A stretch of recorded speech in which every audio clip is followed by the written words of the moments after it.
आज की क्लास की खास बात यह है कि आज से हम स्टार्ट करने जा रहे हैं LODR रेगुलेशंस 2015। और अगर हम LODR रेगुलेशन की बात करें तो इस क्लास में हमें क्या कवरेज रहेगा और किस तरीके से हम LODR को लेके चलेंगे, तो वो सारा तमाम चीज़ें हम आज की क्लास में डिस्कस करेंगे। सबसे पहले ये क्लास जो रहेगी डिटेल रहेगी, बहुत डिटेल रहेगी। डिटेल के साथ साथ आपको क्रक्स समरी के पॉइंट ऑफ व्यू से भी मैं कवर कराऊंगी।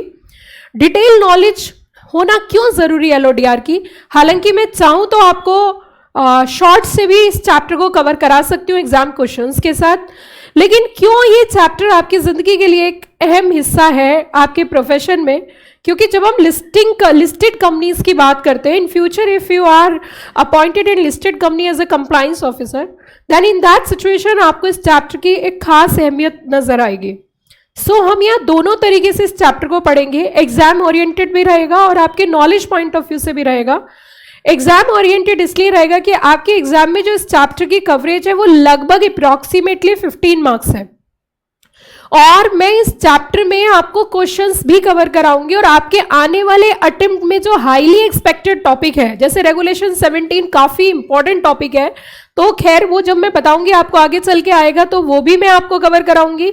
नोट्स में डिटेल नॉलेज है, रियल लाइफ एग्जाम्पल्स हैं, लीगल कनेक्टिविटी है और साथ में क्रक्स चार्ट है। तमाम चीजें नोट्स के अंदर कवर है, लेकिन इसके बावजूद भी हम पूरी कोशिश करेंगे कि इस चैप्टर को डिटेल के साथ साथ रिवाइज करते हुए एग्जाम क्वेश्चंस कवर करते हुए, मैं क्रक्स में अगर बताऊं तो अगर आपने ये चैप्टर क्लास में दिल से कवर कर लिया तो आपको अलग से कुछ करने की जरूरत नहीं। बोलिए थैंक यू मैम। ओके, तो इस चैप्टर की वेटेज है बच्चों 15 नंबर, 15 मार्क्स। अब हम इसकी पहले ना कुछ हिस्ट्री की बात करेंगे कि चैप्टर स्टार्ट करने से पहले कि ये चैप्टर क्यों आया, ये चैप्टर क्यों इंट्रोड्यूस किया गया, इसके पीछे क्या वजह थी। और इससे पहले हम जो है LODR रेगुलेशंस 2015 से पहले भी तो कुछ नियम रहे होंगे, तो वो क्या थे, तो तमाम चर्चा करेंगे एक ब्रेक के बाद, नहीं अभी। तो यहां पे जो है सबसे पहली चीज, अगर हम LODR रेगुलेशन की बात करें तो इसमें खास बात यह है कि सेबी के बनाए गए नियम है। सेबी रेगुलेटरी बॉडी है, और जब भी कभी रेगुलेटरी बॉडी कोई नियम बनाती है तो उन्हें रेगुलेशंस बोलते हैं। तो सेबी के पास ब्रॉड पावर है कि आप अपने क्या बना सकते हो, रेगुलेशंस बना सकते हो। ये रेगुलेशन खास क्यों है वो मैं आपको बताती हूँ। एक्चुअली सेबी के रेगुलेशंस पहले भी थे LODR से पहले, लेकिन ये LODR रेगुलेशन किसके ऊपर लगते हैं और क्यों लगाए जाते हैं, मतलब नियम क्या है, क्या नियम कहता है कि LODR रेगुलेशन एप्लीकेबल किसके ऊपर है, तो मैं आपको बताती हूँ। LODR रेगुलेशन अप्लाई होते हैं हर एक लिस्टेड कंपनी के ऊपर, हर एक लिस्टेड कंपनी के ऊपर LODR की एप्लीकेशन है।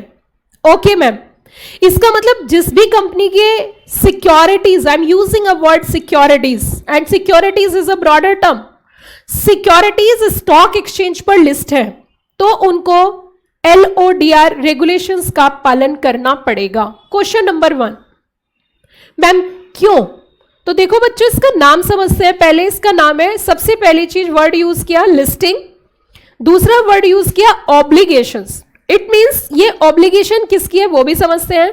तो ये ऑब्लिगेशन है कंपनी की। क्या ऑब्लिगेशन, अब सुनिए जरा। अगला शब्द इसमें यूज किया गया डिस्क्लोजर्स। डिस्क्लोजर्स मतलब डिस्क्लोज करना। मैं आपसे पूछना चाहती हूं कि जहां पर ज्यादा डिस्क्लोजर्स होते हैं, जहां पर अपने मन की बात ज्यादा बताई जाती है, अपने मन की बात ज्यादा शेयर होती है, क्या वहां कभी भी घपला हो सकता है? कदापि नहीं। जहां बहुत डिस्क्लोजर्स होंगे वहां पर बहुत ट्रांसपेरेंसी होगी, और जहां ट्रांसपेरेंसी होगी वहां डिस्प्यूट नहीं होगा। सेबी का एक कहना है, सेबी कहती है कंपनी से आपको पैसा चाहिए, हाँ चाहिए, कि पैसा कैसे इकट्ठा करना है, कि पब्लिक से, कि आप पब्लिक से पैसा इकट्ठा करो, मुझे कोई प्रॉब्लम नहीं है, लेकिन आप कंपनीज, जितनी भी कंपनीज फंड रेज करेंगी वो कुछ भी छुपाएंगी नहीं, आपको सब कुछ डिस्क्लोज करना पड़ेगा, आपको डिस्क्लोजर्स देने पड़ेंगे। और ये नहीं कि जब फंड रेज कर रहे होंगे तब भी जब फंड रेज कर चुके होंगे। इसका मतलब क्या कहना चाह रहा है ये जरा बताइए। क्या एलओडीआर वन टाइम इवेंट है या रेगुलर बेसिस पे है? रेगुलर बेसिस पे है कि डिस्क्लोजर्स आपको देते रहना पड़ेगा, आपको डिस्क्लोज करना पड़ेगा। अब डिस्क्लोज किसकी बात कर रहा है?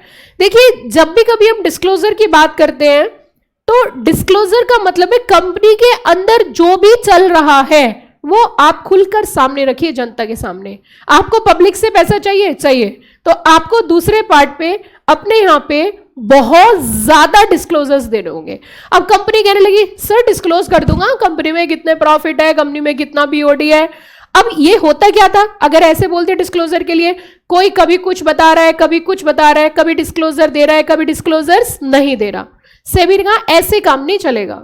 कि फिर कैसे काम चलेगा मैं बताऊंगा।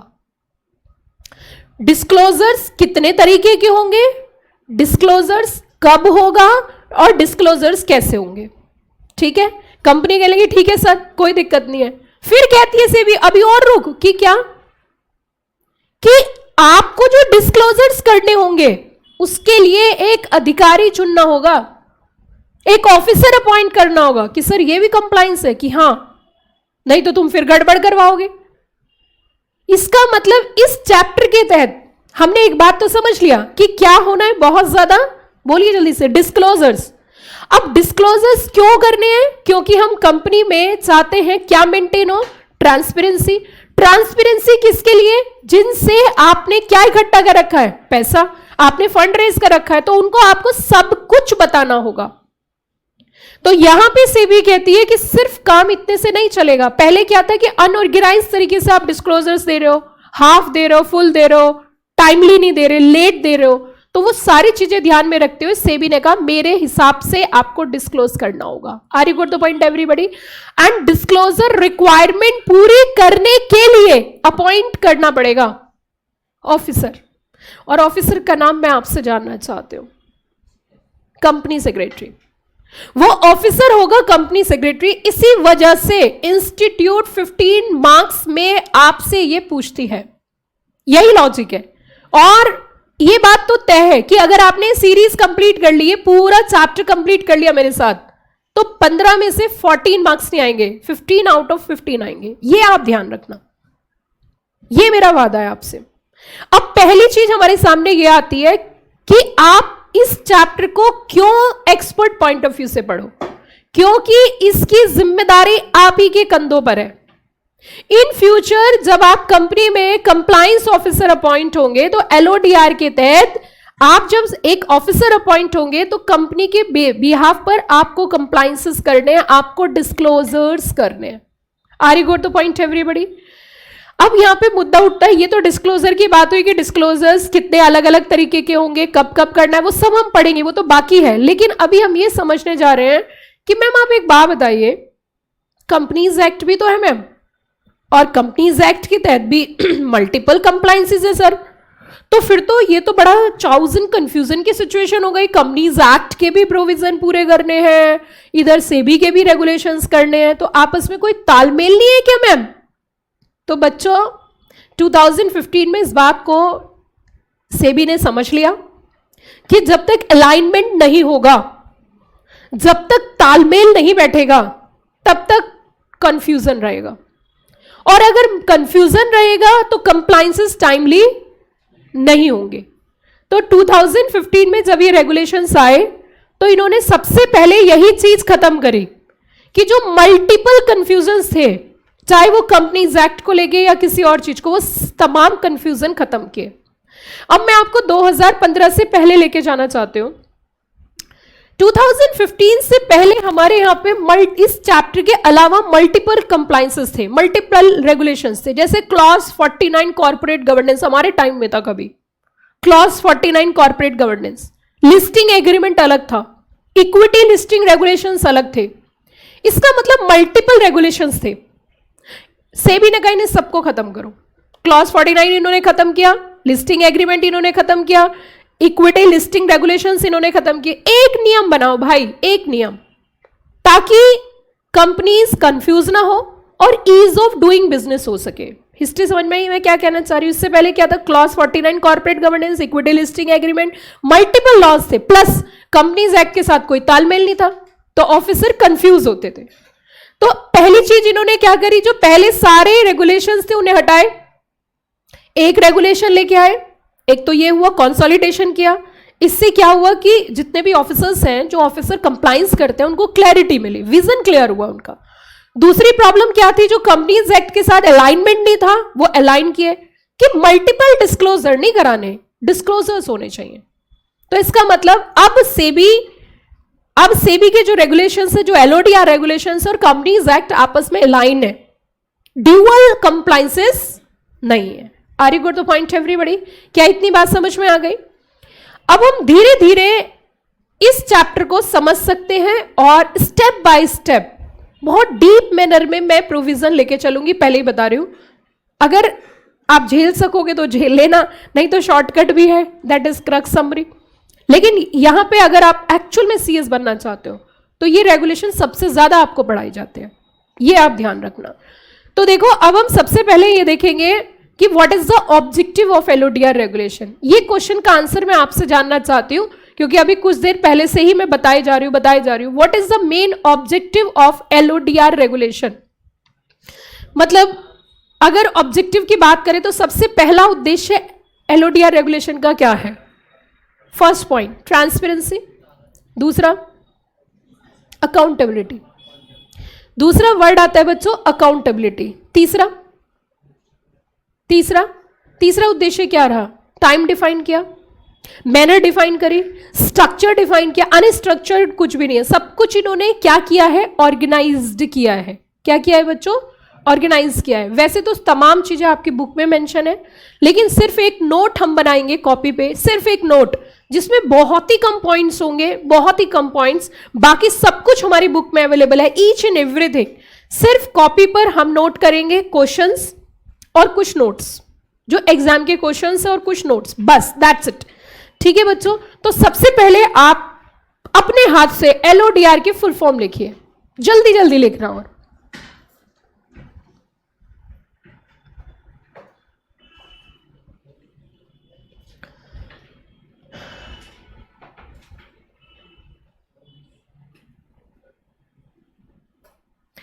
फुल फॉर्म बताइए। Listing, obligation, disclosure, requirement, regulations. Listing, obligation, disclosure, requirement, regulation.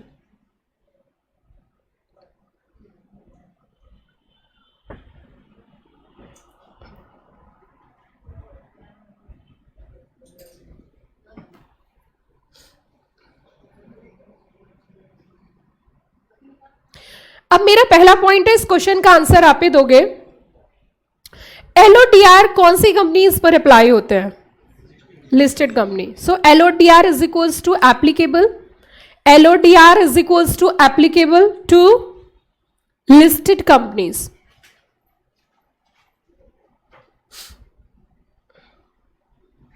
Listed companies. अब मेरा अगला क्वेश्चन सुनना और आप मुझे आंसर देना उसका। पहले क्वेश्चन को समझना, बाकी के डिटेल में तो हम बहुत बाद में जाएंगे। मैं आपसे क्वेश्चन पूछना चाहती हूं, आप मुझे खुद रिप्लाई करना कि एलओडीआर रेगुलेशन जब कंपनी अपने शेयर्स की लिस्टिंग कराएगी, अपनी सिक्योरिटीज की लिस्टिंग कराएगी तब अप्लाई होंगे, या जब जब सिक्योरिटीज इशू करेगी तब अप्लाई होंगे? पहले दोबारा से सुनो, इतनी जल्दी नहीं आंसर देना, पहले मेरा क्वेश्चन सुनो। क्या एलओडीआर रेगुलेशंस, अगर कंपनी आईपीओ लेके आती है तो लिस्टिंग रेगुलेशंस का उसे मतलब एलओडीआर फॉलो करना है, ओके? स्टॉक एक्सचेंज को डिस्क्लोजर्स देने हैं। तो एक बार डिस्क्लोजर अगर उसने दे दिया और फिर दोबारा से वो एफपीओ लेकर आती है, तो क्या फिर दोबारा से डिस्क्लोजर्स करना है? पहले मेरा क्वेश्चन समझो। देखो, मुझे कोई जल्दीबाजी नहीं है, बस मैं यही मेन एम है मेरा कि बच्चों को कुछ क्लैरिटी तो हो। एलओडीआर एलओडीआर एलओडीआर पढ़ते ही जा रहे हैं। मेरा क्वेश्चन समझे क्या है? कंपनी आईपीओ लेके आई, कंपनी ने एलओडीआर का पालन किया, it means LODR once applicable, regular basis पे आपको फॉलो करना है। अब कंपनी फिर दोबारा से सिक्योरिटीज इशू करना चाहती है, क्या फिर दोबारा से एलओडीआर फॉलो करना है? आप क्या कहना चाहते हो इसमें? देखो मैं अब आपको आपका विजन क्लियर कर देती हूँ, क्योंकि जब बात सीएस की होती है ना, तो एक बड़ा ऑफिसर होता है, बड़ा अधिकारी होता है, और जब वो इलॉजिकल आंसर्स देता है ना, तो उससे बड़ी दिक्कत होती है। देखो सुनना मेरी बात ध्यान से, जब कंपनी आईपीओ लेकर आएगी तो उसके ऊपर एलओडीआर एप्लीकेबल होगा, तो एलओडीआर रेगुलेशंस उसे फॉलो ही करने हैं। लेकिन कंपनी जब जब सिक्योरिटीज इशू करेगी, इसका मतलब तब कंपनी पैसा इकट्ठा कर रही है पब्लिक से, तो एडिशनल डिस्क्लोजर्स करने हैं। नहीं समझ में आया? एलओडीआर तो अप्लाई होगा ही होगा, LODR once applicable always applicable, क्योंकि it's not a one time event. इसमें कई सारे आपको रेगुलर बेसिस पे इंफॉर्म करना है, जैसे फाइनेंशियल स्टेटमेंट्स हैं, वो तो आपको बार बार इंफॉर्म करना पड़ेगा। तो एलओडीआर आपकी कंपनी के ऊपर अप्लाई हो गया, तो वो तो रेगुलर बेसिस पर कंप्लायंस आपको फॉलो कर रहे हैं। लेकिन कंपनी फिर से अगर नई सिक्योरिटीज इशू करेगी, तो जो पब्लिक है वो जानना चाहती है ना, उनको भी इंफॉर्मेशन चाहिए, तो एलओडीआर प्लस साथ में एडिशनल कंप्लायंसेस। अब एडिशनल कंप्लायंसेस कैसे हो सकते हैं? जैसे इन प्रिंसिपल अप्रूवल लेना स्टॉक एक्सचेंज से, कि सर हम नई सिक्योरिटीज लेके आ रहे हैं, उनकी हमें आपसे लिस्टिंग करवानी है, आप हमें अप्रूव कर दो, तो इसे बोलते हैं in principle approval. Are you got the point everybody? क्या ये बात समझ में आ गई? तो इट मींस इस एलओडीआर रेगुलेशन का कनेक्शन इनसाइडर ट्रेडिंग से भी है। कनेक्ट कर रही हूं आपको, क्योंकि इनसाइडर ट्रेडिंग में ऑलरेडी पढ़ा चुकी हूं। तो एलओडीआर रेगुलेशन का कनेक्शन इनसाइडर ट्रेडिंग से भी है। सेबी ने यहां पे एलओडीआर रेगुलेशन से इनसाइडर ट्रेडिंग को भी कवर किया है, क्योंकि कंपनी में इनसाइडर ट्रेडिंग होती है इनसाइडर इंफॉर्मेशन के बेसिस पर, और अगर इंफॉर्मेशन इनसाइडर ही नहीं रहेगी तो ट्रेडिंग कहां से होगी? समझ में आया मैं क्या कहना चाह रही हूं?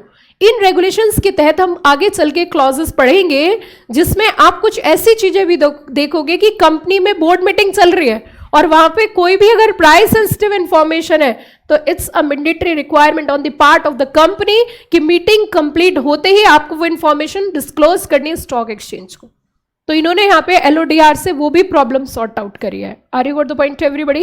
इट मींस ये चैप्टर पूरा का पूरा फोकस करता है ट्रांसपेरेंसी, अकाउंटेबिलिटी एंड रिस्पॉन्सिबिलिटी। मैंने 3 वर्ड बोले, one is a transparency, accountability and responsibility. तो यहां पे कंपनी की रिस्पॉन्सिबिलिटी है कि आपको ज्यादा से ज्यादा ट्रांसपेरेंसी एंड अकाउंटेबिलिटी मेंटेन करनी है, क्योंकि लिस्टेड कंपनी वो होती है जो आम जनता का पैसा यूज करती है बड़े लेवल पर।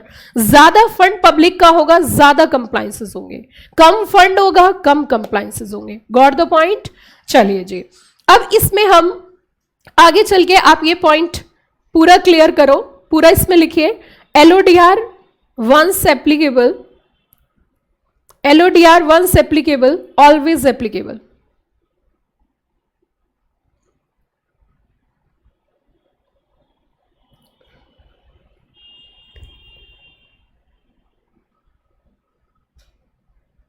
ठीक है, अब मैं यहां पे केसेस बता रही हूं। फर्स्ट केस लिखिए, company is not listed. Company is not listed, अभी कंपनी लिस्टेड नहीं है, is equals to LODR apply. LODR apply, answer आपको करना है। कंपनी लिस्टेड नहीं है, LODR अप्लाई होगा, answer is no. Second case लिखिए,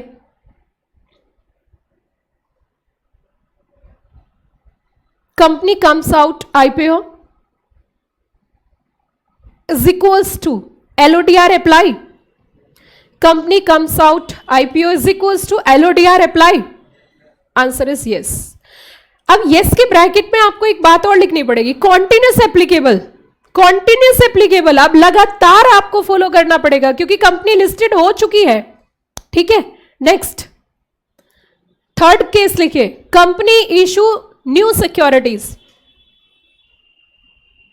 company issue new securities is equals to अब बताओ क्या क्या लिखे इसमें? LODR तो अप्लाई होना ही होना है, LODR plus additional regulations plus additional rules लिख सकते हो।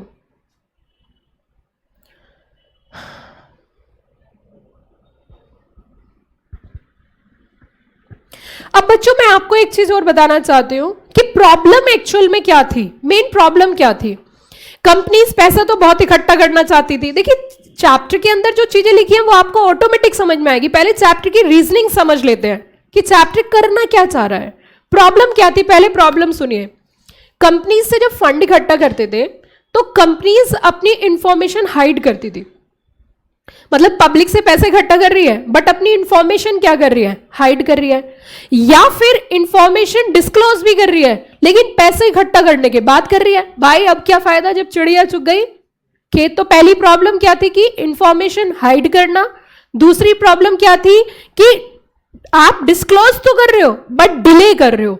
अब इन दोनों ही चीजों से इन्वेस्टर को लॉस हो रहा था। किस तरीके का लॉस हो रहा था बताना जरा, कि इन्वेस्टर को लॉस ये हो रहा था कि वो सही डिसीजन नहीं ले पाता था। तो सेबी ने इस चीज को कैटर किया। सेबी ने कहा मेरा मेन काम है इन्वेस्टर्स को प्रोटेक्ट करना, तो इनको रेगुलेट करना पड़ेगा। तो इन्होंने रेगुलेट किया LODR से कि अब क्या होगा। अब पहली प्रॉब्लम क्या थी, जो इंफॉर्मेशन क्या कर रहे हैं ये हाइड, वो क्या करनी पड़ेगी, डिस्क्लोज। दूसरी प्रॉब्लम क्या थी, डिले, अब वो क्या करना पड़ेगा, टाइम से। तो इसका फायदा क्या मिलेगा इन्वेस्टर को, डिसीजन सही लेगा, उसे पैसा निवेश करना है या निवेश नहीं करना। Got the point everybody. It means अब एक बात तो साफ हो गई, अगर कोई कंपनी लिस्टेड है तो पैसे डूबने के चांसेस बहुत कम है। लेकिन इसका पैरेलल कानून और भी है। CS के अंदर ये चैप्टर तो सिंगल चैप्टर 15 मार्क्स में आता है। एक और चैप्टर है ICDR, वो 10 नंबर का है। ICDR और इस चैप्टर में क्या अंतर है, ICDR कंपनी की औकात पूछता है। औकात इन द सेंस एलिजिबिलिटी, कि तुम्हें अपनी मार्केट से पैसा चाहिए, कि हाँ चाहिए सर चाहिए, कि you have to follow the ICDR regulation, कि आपको ICDR रेगुलेशंस का देखो। हमें ना चीजें ना माइंड में ना क्लियर होनी चाहिए। मैं आपको एक बात और बता देना चाहती हूं, कभी भी ये ध्यान रखना, अगर कोई भी बच्चा ये फील करता है ना कि मैं डल हूं, मैं वीक हूं, मैं कमजोर हूं, कभी भी नहीं।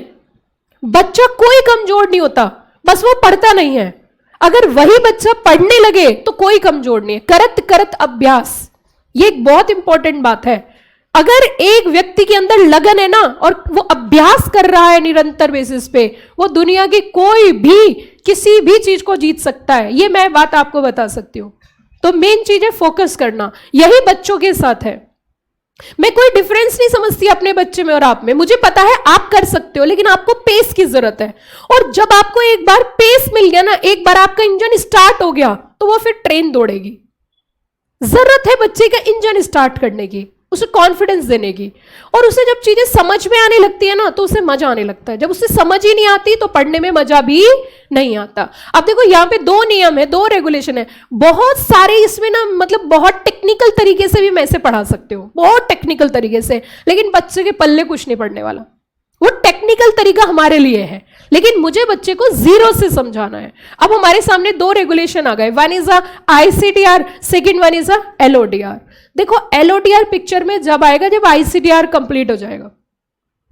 पहले आप एलिजिबल होने चाहिए, एलिजिबल हो जाओगे। अच्छा एक बात बताओ, पहले स्कूल में एडमिशन लोगे, स्कूल से यूनिफॉर्म खरीदोगे? पहले स्कूल में जाके भाई यूनिफॉर्म दे दे मुझे, कि क्यों पहन के आने के पहले एडमिशन तो ले ले। तो इसी तरीके से पहले कंपनी स्टॉक एक्सचेंज पे अपनी कैपेसिटी शो करेगी कि कंपनी सिक्योरिटीज इशू कर सकती है या नहीं कर सकती। ये पहले कहेगी LODR फॉलो करते हैं, तो पहले ICDR, और फिर समझ में आ गई ना 2 बातें। अब देखिए इट मींस यहां पे हमारे ये सारे पॉइंट क्लियर हो गए कि LODR एक बार अप्लाई होता है, कॉन्टिन्यूस बेसिस पर एप्लीकेबल है। दूसरा पॉइंट हमारे सामने क्या आ जाता है, दूसरा पॉइंट हमारे सामने आता है कि बेसिकली इंपॉर्टेंट बात यह है, इंपॉर्टेंट नोट यह है कि अगर कंपनी, मैं कह सकती हूं जब जब कंपनी मार्केट से पैसा रेस करेगी तब तब LODR फॉलो करना पड़ेगा। यस और नो? जब जब कंपनी मार्केट से फंड रेस करेगी तब तब ICDR फॉलो करना पड़ेगा। Got the point? Are you got the point? चलिए गुड। अब मुझे लगता है कि आप LODR थोड़ा थोड़ा समझ सकते हो, वो भी पूरा नहीं, थोड़ा थोड़ा समझने योग्य हो गए हो।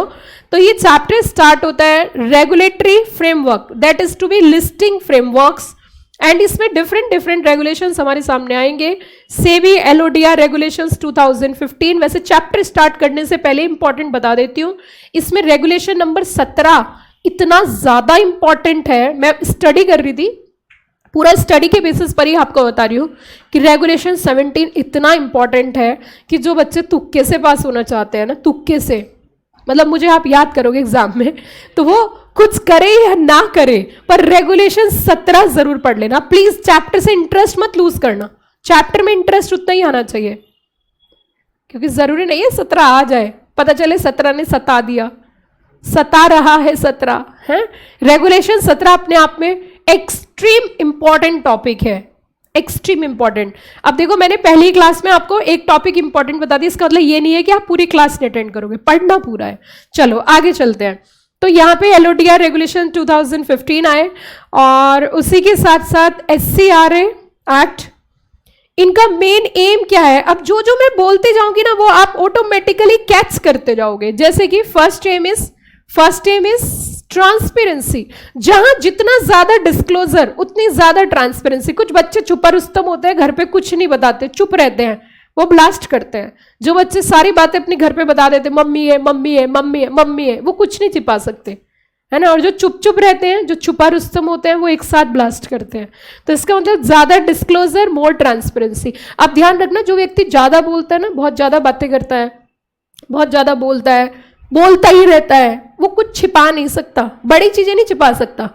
लेकिन जो कम बोलता है, कम बातें करता है, सुनता ज्यादा है, वो बहुत गंभीर व्यक्ति है। कम्युनिकेशन में पढ़ाया जाता है एक्चुअली, ठीक है, कम्युनिकेशन में पढ़ाया जाता है। किसी किसी व्यक्तित्व को हम समझ नहीं सकते इसके अंदर चल क्या रहा है। ऐसे लोग बहुत गंभीर लोग होते हैं, जिसमें गर्ल्स तो बिल्कुल नहीं होती है, ठीक है। गर्ल्स तो भाई सब बोलने में ना नंबर 1 है, वो बिना बात भी बोलती हैं, मतलब बोले बिना उनका डाइजेशन इज नॉट ओके, ठीक है। जनरली बॉयज थोड़ा कम बोलते हैं, कम बातें करते हैं, बट गर्ल्स का तो नेचर ही बात करने का होता है। जब तक 2-4 चलते हुए बातें ना करें तब तक ठीक है। अब खैर सुनिए, next is a investor protection and next one is a fair market conduct for किसके लिए? Listed entities. अब देखो यहाँ पे जो ऑब्जेक्टिव आएगा वो आपको ऑटोमेटिक सी बात है कि बहुत अच्छे से क्लियर है। ऑब्जेक्टिव की अगर हम बात करें तो ऑब्जेक्टिव में इन्होंने पहला बताया, फर्स्ट लाइन से ही आपको समझ में आ जाएगा कि क्या कहना चाह रहा है। इन्होंने पहला वर्ड यूज किया अलाइनमेंट। अलाइनमेंट, जो बच्चे ड्राइव करते हैं उन्हें गाड़ी में भी कई बार अलाइनमेंट प्रॉब्लम हो जाती है, अगर शायद आपको बताओ, ठीक है। अलाइनमेंट किसके साथ किया इन्होंने? हाँ जी बताइए, अलाइनमेंट किसके साथ किया है? Companies act. क्यों अलाइन किसके साथ, तालमेल किसके साथ बैठा है? Companies act. But why? Ensuring consistency between company law and securities law, ताकि दोनों रेगुलेशंस में दोनों नियम को पालन किया जा सके। नेक्स्ट, अब दूसरा वर्ड इन्होंने बोला कंसोलिडेशन। इसका आंसर आप ही दे सकते हो भैया, कंसोलिडेशन इसलिए is a single comprehensive regulatory framework है कि इससे पहले क्या था? इससे पहले क्लॉज 49 कॉर्पोरेट गवर्नेंस था, लिस्टिंग एग्रीमेंट था, इक्विटी लिस्टिंग एग्रीमेंट से वो तमाम नियम इन्होंने जोड़कर कंसोलिडेट कर एक सिंगल रेगुलेशन लेके आए। इसी रेगुलेशन में आगे चल के हम कॉर्पोरेट गवर्नेंस भी पढ़ेंगे। पहले कॉर्पोरेट गवर्नेंस अलग था, क्लॉज 49, अब सब मिक्स कर दिया इन्होंने, एक ही नियम बना दिया। तो इसीलिए इन्होंने दूसरा वर्ड क्या यूज किया जरा बताना? कंसोलिडेशन। क्या वर्ड यूज किया जरा बताना? कंसोलिडेशन। ओके आगे चलते हैं। अब any company offering its securities to public for subscription must list on recognised stock exchange and comply with SEBI LODR regulations. Recognised का मतलब होता है मान्यता प्राप्त स्टॉक एक्सचेंज। क्या वर्ड किया इसमें? मान्यता प्राप्त स्टॉक एक्सचेंज। उसके बाद पहला रेगुलेशन देखिए क्या आता है, that is to be regulation number 3। First regulation is a regulation number 3 and regulation number 3 क्या कह रहा है जरा समझिए। तो आप अपनी कॉपी जो नोट बना रहे हो उसमें रेगुलेशन 3 पूरा नहीं लिखवाऊंगी, सब कुछ चार्ट में सब कुछ अवेलेबल है, बट एक फुट नोट टाइप आपको नोट करना है बस धीरे धीरे से। Regulation 3,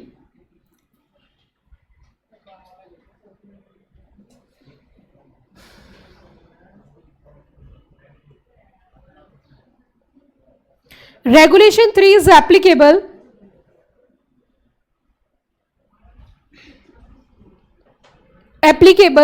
to specified securities। अब समझते चलेंगे धीरे धीरे बुक से। स्पेसिफाइड सिक्योरिटीज किन किन सिक्योर, देखो एक चीज और सुनो, ये क्या कहना चाह रहा है, इस लाइन को भी फोकस करना। एवरी लिस्टेड एंटिटी, ठीक है, any of the following securities. क्या मैं कह सकती हूं ये रेगुलेशन शेयर्स के ऊपर एप्लीकेबल है? नहीं। ये रेगुलेशन सिक्योरिटीज के ऊपर एप्लीकेबल है। शेयर्स वर्ड यूज नहीं किया इन्होंने, क्या वर्ड यूज किया? सिक्योरिटीज। तो ऐसी कौन कौन सी सिक्योरिटीज हैं जिनके ऊपर ये रेगुलेशन अप्लाई होंगे? कौन कौन सी सिक्योरिटीज हैं? You know very well security word is defined section 2 clause H of SCR Act, okay, and is a broader term, it itself covers shares, debentures, bonds, etc., right ना? So इन्होंने कहा पहला number specified securities.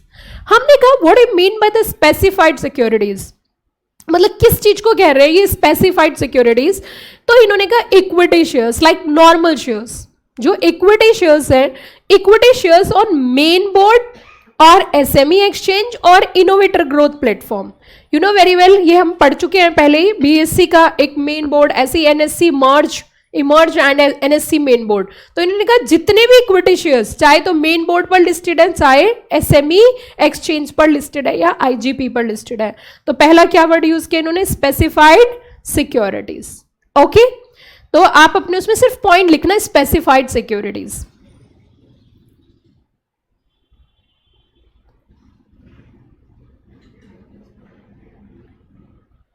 दूसरा word इन्होंने use किया बच्चों non convertible security. हमने book में इसमें एग्जाम्पल भी डाल रखे हैं। दूसरा इन्होंने अप्लाई किया कि नॉन कन्वर्टेबल सिक्योरिटीज का मतलब क्या है? ऐसी सिक्योरिटीज जो कन्वर्ट नहीं हो सकती है। मतलब ये बोरोविंग्स की तरफ इशारा कर रहा है, जैसे बॉन्ड्स हैं, डिबेंचर्स है, और डिबेंचर्स भी नॉन कन्वर्टेबल डिबेंचर। कौन सा debenture? Non convertible debenture. Okay, तो अगर नॉन कन्वर्टेबल डिबेंचर्स हैं तो उनके ऊपर, नॉन कन्वर्टेबल डिबेंचर्स के ऊपर भी ये रेगुलेशंस अप्लाई होते हैं। इट मींस इन फ्यूचर अगर बॉन्ड्स भी इशू करेगी कंपनी, अगर डिबेंचर्स भी इशू करेगी, तो भी इन रेगुलेशन का पालन करना पड़ेगा। तो क्या डिबेंचर्स की भी लिस्टिंग होती है? Answer is yes, answer is yes of course. So यहां पे इन्होंने बोला कि आपने जो लोन लिया है, मैं बोल सकती हूं आपने जो क्या लिया है? लोन लिया है, जिसको आपको इंटरेस्ट के साथ वापस करना है, इंटरेस्ट के साथ आपको वापस करना है, वो सब। नेक्स्ट है बच्चों सिक्योरिटाइज डेट इंस्ट्रूमेंट। अब सिक्योरिटाइज डेट इंस्ट्रूमेंट का मतलब क्या होता है? जैसे एग्जांपल पास थ्रू सर्टिफिकेट्स है, लोन को बंडल करके, मतलब इन्वेस्टर को बेचना, लोन को क्या करके? बंडल करके इन्वेस्टर को सेल करना। फिर उसके बाद आती है सिक्योरिटीज रिसिट, जो मैंने आपको पहले भी बताया होगा, एसेट्स रिकंस्ट्रक्शन कंपनीज इशू करती है सरफासी के तहत। रिकंस्ट्रक्शन कंपनी मतलब क्या होता है कि बैंक ने लोन दे रखा है, फिर लोन को सेल कर दिया, उसके अगेंस्ट सिक्योरिटीज रिसिट इशू हो रही है, तो उन्हें हम क्या बोलते हैं? Security receipt. नेक्स्ट बच्चों आईडीआर। इट मींस सिंपल सी बात, अगर हम देखें, अगर फॉरेन कंपनी भी इंडिया से फंड रेज करेगी, ध्यान देना मेरी बात पे, अगर फॉरेन कंपनी भी इंडिया से फंड रेज करेगी तो उसको भी एलओडीआर का फॉलो करना पड़ेगा। तो इसका मतलब LODR is not applicable to Indian companies, Indian listed company, but हम कह सकते हैं एलओडीआर हर उस कंपनी पे लगेगा जो स्टॉक एक्सचेंज में लिस्ट कराएगी इंडियन सिक्योरिटीज। समझ में आया? क्योंकि आईडीआर कौन इशू कर रही है? आईडीआर फॉरेन कंपनी इशू करती है। आईडीआर मतलब इंडियन डिपॉजिटरी रिसीट। जब Indian company is interested to raise fund from India तो आईडीआर होता है, और एडीआर आउटसाइड इंडिया। तो इन्होंने किसको बोला जरा बताना? आईडीआर। तो हम कह सकते हैं कि अब ये नहीं कह सकते कि एलओडीआर सिर्फ इंडियन कंपनीज को फॉलो करना है। क्या कह सकते हैं? बोलिए ना। इनडायरेक्टली हम कह सकते हैं एलओडीआर फॉरेन कंपनीज पर भी लगता है। क्यों लगता है? अभी इसका रीजन कौन बताएगा? देखिए क्यों भी समझते चलते हैं साथ में, ऐसा क्यों, इसके पीछे की वजह क्या है, इसके पीछे की मैं वजह बताती हूँ। सेबी को मतलब नहीं है, सेबी रंग देश भेष नहीं देख रही, सेबी द्वेष नहीं करना चाहती। सेबी चाहती है मेरे इंडियन का पैसा है ना, जो मेरे इंडिया के लोगों का पैसा है वो प्रोटेक्ट होना चाहिए, उसको प्रोटेक्शन मिलेगी, चाहे वो पैसा इंडियन कंपनी रेस कर रही है, चाहे वो पैसा फॉरेन कंपनी रेस कर रही है। बस मेरा इन्वेस्टर के राइट क्या होने चाहिए? प्रोटेक्ट होने चाहिए। क्लियर? या ऑल क्लियर? क्या ये बात समझ में आ गई सब बच्चों को? मे आई प्रोसीड फॉर नेक्स्ट? चलिए अब देखिए इधर आगे कहता है unit issued by mutual fund. Unit issued by mutual fund, इसका मतलब म्यूचुअल फंड भी अगर यूनिट्स इशू करती हैं तो उनको भी एलओडीआर रेगुलेशन का पालन करना पड़ेगा। मैं आपसे पूछना चाहती हूं, क्या आपका जॉब का स्कोप म्यूचुअल फंड में भी है? बताइए ना। ये आपका जॉब का स्कोप है, this is the scope of your job. क्योंकि एलओडीआर की जितनी डीप नॉलेज आपको है हर किसी को नहीं है, और इसमें एलओडीआर में साफ शब्दों में बोला है, आगे चल के मैं बताऊंगी आपको, कंप्लायंस ऑफिसर सिर्फ कंपनी सेक्रेटरी होगा। और सिर्फ यही नहीं बोला, आपकी prohibition of insider trading regulation में भी उन्होंने इस बात का जिक्र किया है कि सीएस को लाइए भैया, ये स्कोप क्रिएट कर रहे हैं। सेबी आपका स्कोप क्रिएट कर रही है, क्योंकि सेबी इस बात को जानती है कि जो सिलेबस डिजाइन किया है सीएस इंस्टीट्यूट ने, वो पूरा 100 मार्क्स का एक पेपर दे रखा है, जो कि किसी प्रोफेशन में नहीं है। ठीक है, आप समझ रहे हो ना मेरी बात? इसका मतलब जितना अच्छा चीजों पे कमांड आपकी है लिस्टेड कंपनीज में, हर किसी की नहीं है। इस वजह से तो यहां पे आगे इन्होंने बोला any other securities, REIT, real estate investment trust या इंफ्रास्ट्रक्चर इन्वेस्टमेंट ट्रस्ट। मैं आपको वैसे देखो, मैं ज्यादा बच्चों को कंफ्यूज नहीं करती, मैं अगर आपको सिंपल शब्दों में एक बात बोलूं कि जब भी कभी आप बड़े लेवल पर, बहुत सिंपल शब्दों में, मैं सिंपल चीजों में ज्यादा बिलीव करती हूं, कि जब भी कभी कोई भी संस्था बड़े लेवल पर पब्लिक का पैसा उठाएगी, उसको सेबी कैप्चर करेगी। क्या मैं कह सकती हूं इस बात को? जैसे कि सहारा ने यही तो किया था, लोगों को कैसे बेसहारा किया था? क्योंकि सेबी के रेगुलेशंस नहीं फॉलो किए थे। अगर सेबी के रेगुलेशन फॉलो किए होते तो इतनी बड़ी दिक्कत कभी आती ही नहीं। सहारा के केस से इंडिया में सबक लिया गया कि आप किसी भी तरीके से आम जनता से बड़े लेवल पे फंड रेज करोगे, you have to captured by the SEBI. That's it, that's very simple language. Got the point? क्या ये बात समझ में आ गई? सो ये था बच्चों आपका रेगुलेशन नंबर 3, जो एप्लीकेबिलिटी की बात करता है कि किस किस के ऊपर एप्लीकेबल।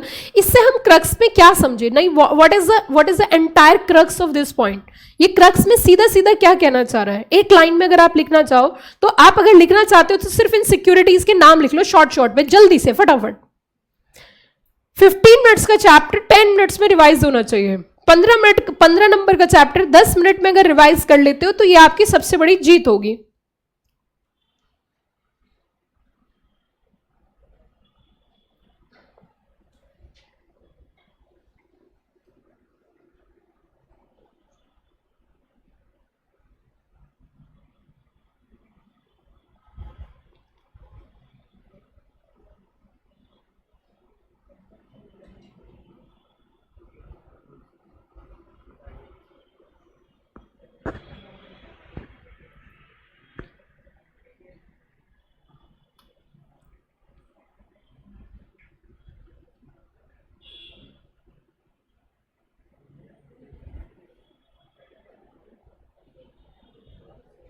ठीक है, शॉर्ट में लिख लीजिए बस applicability. May I proceed for next topic?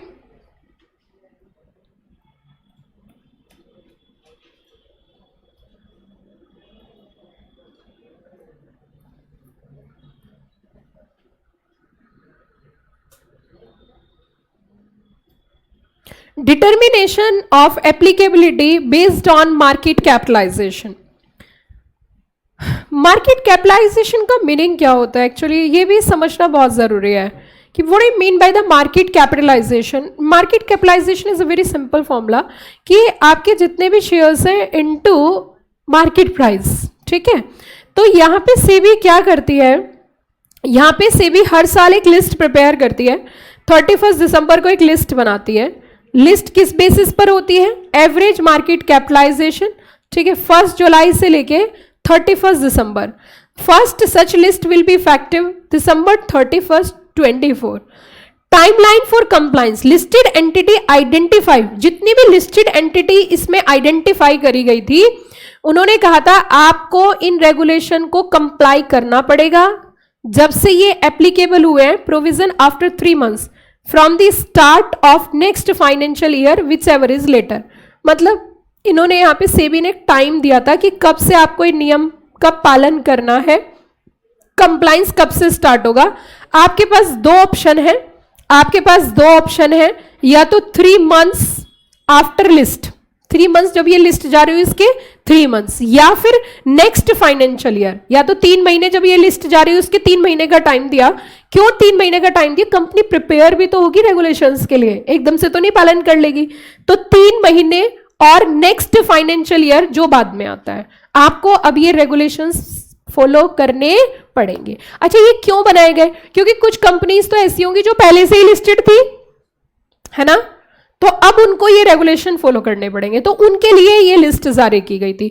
जो नई कंपनी पहली बार इशू लाएगी उसे तो एलओडीआर फॉलो ही करना है, बट जो ऑलरेडी एग्जिस्ट कर रही है उनका क्या, तो उनके लिए रेगुलेशंस बनाए। Got the point everybody? तो इन्होंने कहा आपके पास दो ऑप्शन है, दोनों में से कोई भी एक ऑप्ट कर लो कि क्या क्या, एक तो लिस्ट के बाद 3 महीने और next financial year, whichever is later. ठीक है, तो कंप्लाइंस कब स्टार्ट होगा? व्हेन कंप्लाइंस स्टार्ट, आप नोट में डाल लीजिए, यहां से पढ़ोगे तो थोड़ा सा आपके लिए टफ रहेगा। व्हेन कंप्लाइंस स्टार्ट,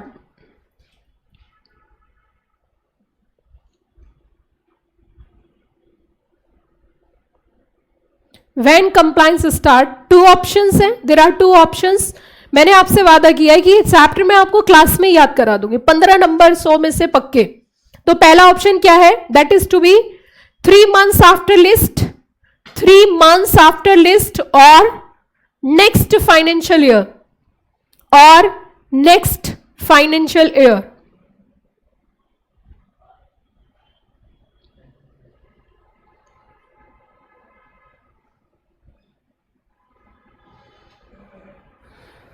ठीक है बच्चों, क्लियर हो गया? ओके, अब आगे कहता है न्यू एंट्रेंट्स के लिए must be, process must be establish within how many months? That is to be 3 months। And BSSR, इसका बहुत जिक्र आपका होना है जब आप फाइनल पढ़ोगे। ये business responsibility and sustainability report है इन दी एनुअल रिपोर्ट। आपको एनुअल रिपोर्ट में BSSR भी डालना है, सस्टेनेबल डेवलपमेंट की यहां पे बात हो रही है। आगे थर्ड पॉइंट में इन्होंने जिक्र किया कॉन्टिन्यूएशन ऑफ एप्लीकेबिलिटी। अब इन्होंने एक बात और बोली है कि देखो, entities continue to follow the same compliance as per previous classification. ठीक है, एक बार आप क्राइटेरिया में आ गए, उस लिस्ट में आ गए, तो आपको वो नियम फॉलो करना है। मतलब एंट्री तो होना आसान है, लेकिन रेगुलेशन से बाहर जाना डिफिकल्ट है। This is a compliance burden actually. तो ये कहते हैं वो जो लिस्ट जारी करी, उस लिस्ट में आप कवर हो गए, तो क्या हर साल आपको कवर रहना है? नहीं समझे मेरी बात, मैं क्या कहना चाह रही हूं? आपकी कैपिटल, मान के चलो आपकी एवरेज मार्केट कैपिटलाइजेशन कम हो गई, तो क्या रेगुलेशन से बाहर हो जाओगे? Answer is no. तो देखो इन्होंने क्या कहा, entity continue to follow the same if any entity remain outside applicable threshold for how many years? 3 consecutive years, 3 लगातार साल, तो cease to apply at the end of financial year 3rd consecutive years। मतलब 3 साल अगर लगातार आप criteria से बाहर रहे, तो फिर उसके बाद आपके ऊपर रेगुलेशन अप्लाई नहीं होंगे। तो लिखिए next point, continuation rule. Continuation rule, once rule apply, once rule apply, immediately not remove। सिर्फ एक कंडीशन है रिमूव होने की। कंडीशन क्या है? Condition of remove is equals to, या रिमूवल कंडीशन कह सकते हो, removal condition is equals to, क्या कंडीशन है बताओ? Out of threshold limit, out of threshold limit, continuous 3 consecutive years, 3 consecutive years। ठीक है बच्चों, समझ में आ गया? मतलब हम कह सकते हैं entry is very easy but it very tough to exit. Entry तो आसान है, लेकिन बाहर जाना बड़ा ही मुश्किल है। अब यहां पे आपको कई नियम समझ में आए होंगे कि एलओडीआर सिर्फ ऐसी कंपनीज पर नहीं लगते जो न्यूली कंपनीज हैं, ऐसी कंपनीज पर भी लगते जो पहले से एग्जिस्ट कर रही हैं। और एलओडीआर अप्लाई तो हो जाएंगे, लेकिन बार बार जब जब सिक्योरिटीज इशू करोगे तब आपके ऊपर एलओडीआर के एडिशनल कंप्लायंसेस का बर्डन आएगा। ठीक है बच्चों, क्लियर हो गया? यहां पे आगे चले, आगे बढ़े। नेक्स्ट, इन प्रिंसिपल अप्रूवल।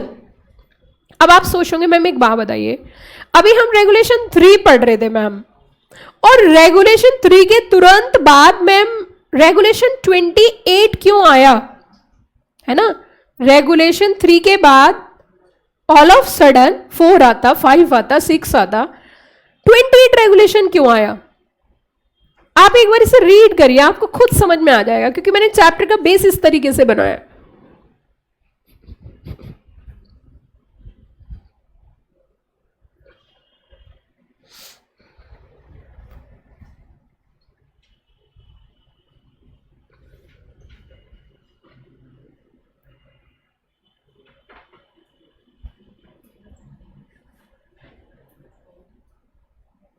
मैंने अभी आपको स्टार्टिंग में एक पॉइंट नोट करवाया था, क्या जरा बताना, क्या पॉइंट नोट करवाया था? मैंने आपको एक पॉइंट नोट करवाया था कि जब कंपनी आईपीओ लेकर आएगी तो उसके ऊपर एलओडीआर अप्लाई होगा, ठीक है? और जब जब सिक्योरिटीज इशू करेगी तब तब बताना जरा क्या था? जब जब 3 कंडीशन लगवाई थी ना, अगर कंपनी लिस्टेड नहीं है एलओडीआर नहीं है, अगर कंपनी आईपीओ लेकर आई है तो एलओडीआर, और तीसरा आप बताओगे थर्ड पॉइंट क्या था? बस वही है ये थर्ड कंडीशन जो थी कि एडिशनल कंप्लायंस। अब देखो ये क्या कहता है, इन प्रिंसिपल अप्रूवल, मतलब अगर मैं आपको सिंपल शब्दों में बोलूं तो एडवांस अप्रूवल।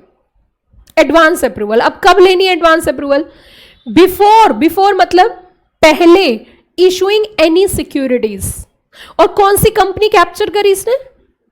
लिस्टेड एंटिटी, मतलब जो पहले से ही लिस्टेड है और अब नई सिक्योरिटीज इशू करना चाहती है, तो इशू करने से पहले आपको एडवांस अप्रूवल लेनी है। किससे? रिकॉग्नाइज्ड स्टॉक एक्सचेंज से। किससे अप्रूवल लेनी है? रिकॉग्नाइज्ड स्टॉक एक्सचेंज से। Securities listed on exchange having nation wide trading terminals, securities not listed on exchange with nation wide terminals. देखो, अगर कंपनी आपकी नेशन वाइड ट्रेडिंग टर्मिनल्स पर लिस्टेड है, जैसे कि एनएससी और बीएससी, तो सभी स्टॉक एक्सचेंजेस से। अगर आपकी company nation wide trading terminals में लिस्टेड नहीं है तो ऑल स्टॉक एक्सचेंज जहां पर आपका प्रपोजल है, क्या बोला मैंने? जहां पर आपका प्रपोजल है, जहां आप लिस्ट कराना चाहते हो, और securities listed on both categories, मतलब नेशन वाइड भी और ऐसी भी जिनके नेशन वाइड ट्रेडिंग टर्मिनल्स नहीं है, तो all stock exchange. What is the crux of the entire point? आप जब भी कभी न्यू सिक्योरिटीज लेकर आओगे तो आप लोगों से बोलोगे भाई तुम्हारी लिक्विडिटी मेंटेन होगी। क्यों जरा बताओ जल्दी से, क्यों? क्योंकि कंपनी के सिक्योरिटीज क्या होंगी? लिस्टेड। कि कैसे लिक्विडिटी मेंटेन होगी? जब चाहो अपने शेयर्स को, अपने सिक्योरिटीज को बेच सकते हो। अब इन्वेस्टिगेटर हैं सच्ची तो कंपनी कहती है मुच्ची। कि कैसे? कि हम आपकी सिक्योरिटीज लिस्ट कराएंगे कहां पर? Stock exchange. कितने बड़े बड़े वादे किए। अब वादा तो तुमने बड़ा किया, पता चला सिक्योरिटीज इशू भी कर दी और स्टॉक एक्सचेंज ने कहा हम तुम्हारी सिक्योरिटीज लिस्ट। ऐसे होता था पहले। अब सेबी ने कहा कंपनी कि क्या, कि तू ज्यादा शाना मत बनियो। कि कैसे? कि तुझे सिक्योरिटीज इशू करनी है, कि हाँ करनी है, पहले अप्रूवल लेके आ। First you have to take prior approval. पहले अप्रूवल लेनी है और बाद में सिक्योरिटीज इशू करनी है। मतलब first you take the prior approval from the stock exchanges, thereafter आप सिक्योरिटीज इशू करिए। तो बताइए क्या यहां पे टाइम पे फोकस किया सेबी ने? टाइम को फोकस किया, टाइम को कैटर किया है।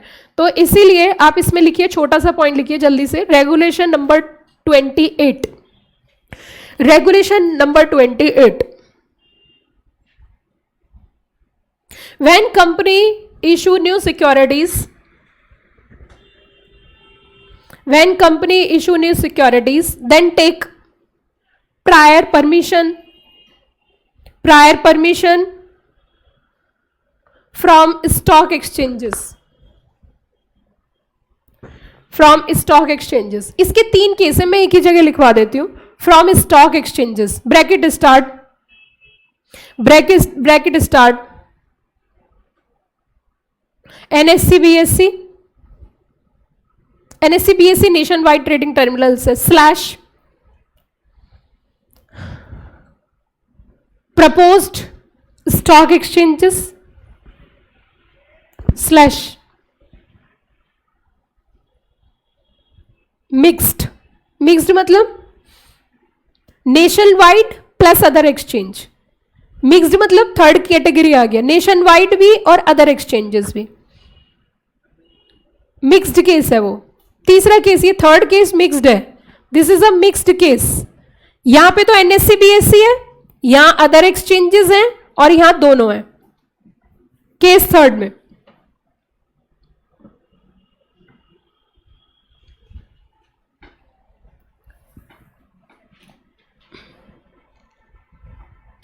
अब मैं यहां पे आपको एक एग्जेम्पशन सिखा रही हूं, हालांकि जब हम रेगुलेशन 37 पढ़ेंगे तब भी पढ़ेंगे। ऐसा होता है कि अगर कभी भी, सुनना ध्यान से, अगर कभी भी दो कंपनी आपस में मर्ज हो रही हैं, है ना, if securities are issue under scheme of arrangement, ये आप जब कंपनीज एक्ट पढ़ोगे 230 से 240 सेक्शन 230 से लेके सेक्शन 240, तो इसमें स्कीम ऑफ अरेंजमेंट्स आती हैं, पढ़ाऊंगी मैं आपको आगे चल के, आप यह पढ़ चुके होंगे।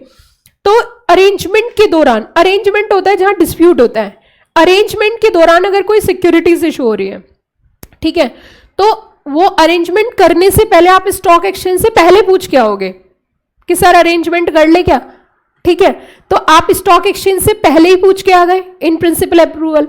कौन से रेगुलेशन में जरा बताना, रेगुलेशन नंबर 37 में। तो फिर आपको इसमें दोबारा से नहीं पूछने की जरूरत है, क्योंकि वो आप पूछ कर ही आए हो, तो एग्जेम्पशन मिल जाती है। तो जब मैं आपको रेगुलेशन 37 पढ़ाऊंगी तब भी इसको हम इंटरकनेक्ट करेंगे। सो इस केस में आपको बेसिकली क्या मिलती है, एग्जेम्पशन। ठीक है बच्चों, अब हम धीरे धीरे आगे बढ़ेंगे और मैं आपसे क्वेश्चन पूछूंगी, क्रॉस क्वेश्चन। मेरा क्रॉस क्वेश्चन ये है बच्चों, जैसे केस लॉ है और मैंने सहारा का जिक्र आपके साथ बार बार किया कि सहारा ने बहुत लोगों को बेसहारा किया। दुनिया ऐसी ही है आज के टाइम में ना, मतलब जनता ऐसी है, बस वो देखती है कि मेरा फायदा होना चाहिए। आपको मैं एक बात बता देती हूँ, आपने सुना होगा दानवीर कर्ण जी का नाम सुना होगा, दानवीर कर्ण महाभारत में। उन्होंने भगवान श्री कृष्ण से एक क्वेश्चन पूछा था, they are asking a question from भगवान श्री कृष्ण। उन्होंने कहा था, कृष्ण भगवान मुझे तुम एक बात बताओ, जब बिल्कुल उनका लास्ट मोमेंट आया था कि मैंने सारी जिंदगी दान ही दान करता रहा, दान ही दान करता रहा, मेरे साथ ऐसा क्यों। ठीक है, उनसे बात पूछी गई थी, तो भगवान श्री कृष्ण ने एक बात बोली थी कि देख कर्ण, वैसे तूने दान तो बहुत किया, लेकिन एक दिक्कत है, अपने स्वार्थ के लिए, अपनी बात पूरी करने के लिए तूने हजारों लाखों लोगों को मरवाया। अगर तुम दुर्योधन के साथ नहीं मिलते तो आज महाभारत नहीं होता। इसका मतलब क्या है, इससे हम अपनी जिंदगी में क्या सीखते हैं कि हमेशा और हमेशा हमें सिर्फ अपना ही स्वार्थ नहीं देखना चाहिए, हमें सबको भी देख के चलना चाहिए। मतलब मैं ये नहीं कह रही कि सारी दुनिया को आप ध्यान में रखो, लेकिन एक एथिकल प्रिंसिपल, एक एथिकल मॉरल ये रहता है कि ठीक है तुम अपना फायदा देख रहे हो, लेकिन you have to consider other person also. कोई भी डिसीजन लो तो सिर्फ ऐसा मत लो जिसमें सिर्फ और सिर्फ तुम्हारा फायदा हो। मैं ये नहीं कह रही पैसा मत कमाओ, पैसा कमाओ, लेकिन not used by unethical measures. पैसा कमा रहे हो, आपका भी फायदा है, दूसरे का भी फायदा है, तो पैसा देने में प्रॉब्लम नहीं है, लेकिन सिर्फ आपका ही आपका फायदा है तो उस पैसे का कोई फायदा नहीं है। मेन चीज है joyful life, that's very important. तो यहां पे इन्होंने क्या कहा, ये सहारा को देख लो आप। पहले आपने क्रिकेट देखा हो, अगर आप बहुत छोटे छोटे से बच्चे होंगे उस टाइम, जब सचिन तेंदुलकर और सौरव गांगुली एक साथ खेलते थे और सचिन आउट तो मैच खत्म। पहले इंडिया में ऐसा ही होता था, अगर सचिन तेंदुलकर आउट हो गए तो मैच मतलब ओवर एंड आउट। आज के डेट में तो मैच खेलते हैं ना, तो लास्ट मोमेंट तक जो रहता है ना, जो प्लेयर होता है, पता चलता है वो बॉलर है, उसने 6 छक्के मार दिए। आजकल का तो गेम ही अलग है। लाइक पहले ऐसे कैच, इस तरीके के छक्के देखने के लिए 20 ओवर का मैच देखना पड़ता था। 20 ओवर तक तो टुक टुक टुक टुक टुक टुक। तो जो घर के बड़े होते थे ना, जो मतलब घर के बड़े आदमी है, या जैसे किसी के फादर को बहुत शौक है क्रिकेट का, वही 50 ओवर तक बैठते थे। हमारे जैसे बच्चे तो तब आते थे, मैच हार रहे हैं, जीत रहे, हारने वाले, बस तब देखते थे। तब किसी का बल्ला चला तो चला, नहीं तो ऑस्ट्रेलिया मैच जीत गई। पहले ऐसे ही होता था। तो हमारे घर की जो फीमेल मेंबर्स थी, उन्हें पहले से ही पता था कि ऑस्ट्रेलिया जीत के जाएगी, क्यों दिमाग खराब कर रहे हो, तुम्हारे पापा ही काफी है टाइम वेस्ट करने के लिए। क्योंकि उन्हें पता था कि ऑस्ट्रेलिया रिकी पॉन्टिंग आएगा और फटाफट अच्छा वाला मैच खेलेगा और चला जाएगा। लेकिन आज की डेट में मैं आपको यही कहना चाह रही थी कि हर चीज का एक वक्त होता है। रिकी पॉन्टिंग का भी वक्त था, चला गया, ऑस्ट्रेलिया का भी टाइम तो चला गया। अब तो हमारे यहाँ पे 15-15 साल के बच्चे ऐसा मैच खेलते हैं, हवा उड़ा देते हैं। तो देखो, आप एक चीज समझने की है यहाँ पे, आज मैं सचिन तेंदुलकर का स्टेटमेंट पढ़ रही थी, तो वो वैभव जो एक क्रिकेटर है 15 ईयर्स 16 ईयर्स की एज है उस बच्चे की, उसके बारे में उन्होंने बोला कि मुझे इसमें अपनी पिक्चर नजर आती है, क्योंकि बहुत छोटी एज से सचिन ने मैच खेला है, मुझे इसमें अपनी पिक्चर नजर आती है और मुझे ऐसा लगता है मेरा रिकॉर्ड तोड़ेगा। आप देखो विराट कोहली कितने अच्छे प्लेयर थे, लोग भूल गए विराट कोहली को, कोई खास याद नहीं आते हैं बहुत। अब लड़के कह रही जी मुझे तो बहुत याद, अब वो बाहर चले गए, अब छोड़ो तुम उनकी चिंता, ठीक है ना। मैं ये नहीं कह रही विराट कोहली प्लेयर अच्छे नहीं थे, बट उतनी नेसेसिटी फील होती है फील, अगर उतनी नेसेसिटी फील होती तो आप क्या वर्ल्ड कप जीत जाते। तो देखो आज के डेट में इतना कंपटीशन, इतना एक्सट्रीम कंपटीशन है हर फील्ड के अंदर, कि अगर आप अपने अंदर अपने आप को update, active and properly manage नहीं करते तो आप आगे नहीं बढ़ सकते। ये मैं आपको भी समझाना चाहती हूँ, because it's a time of huge competition.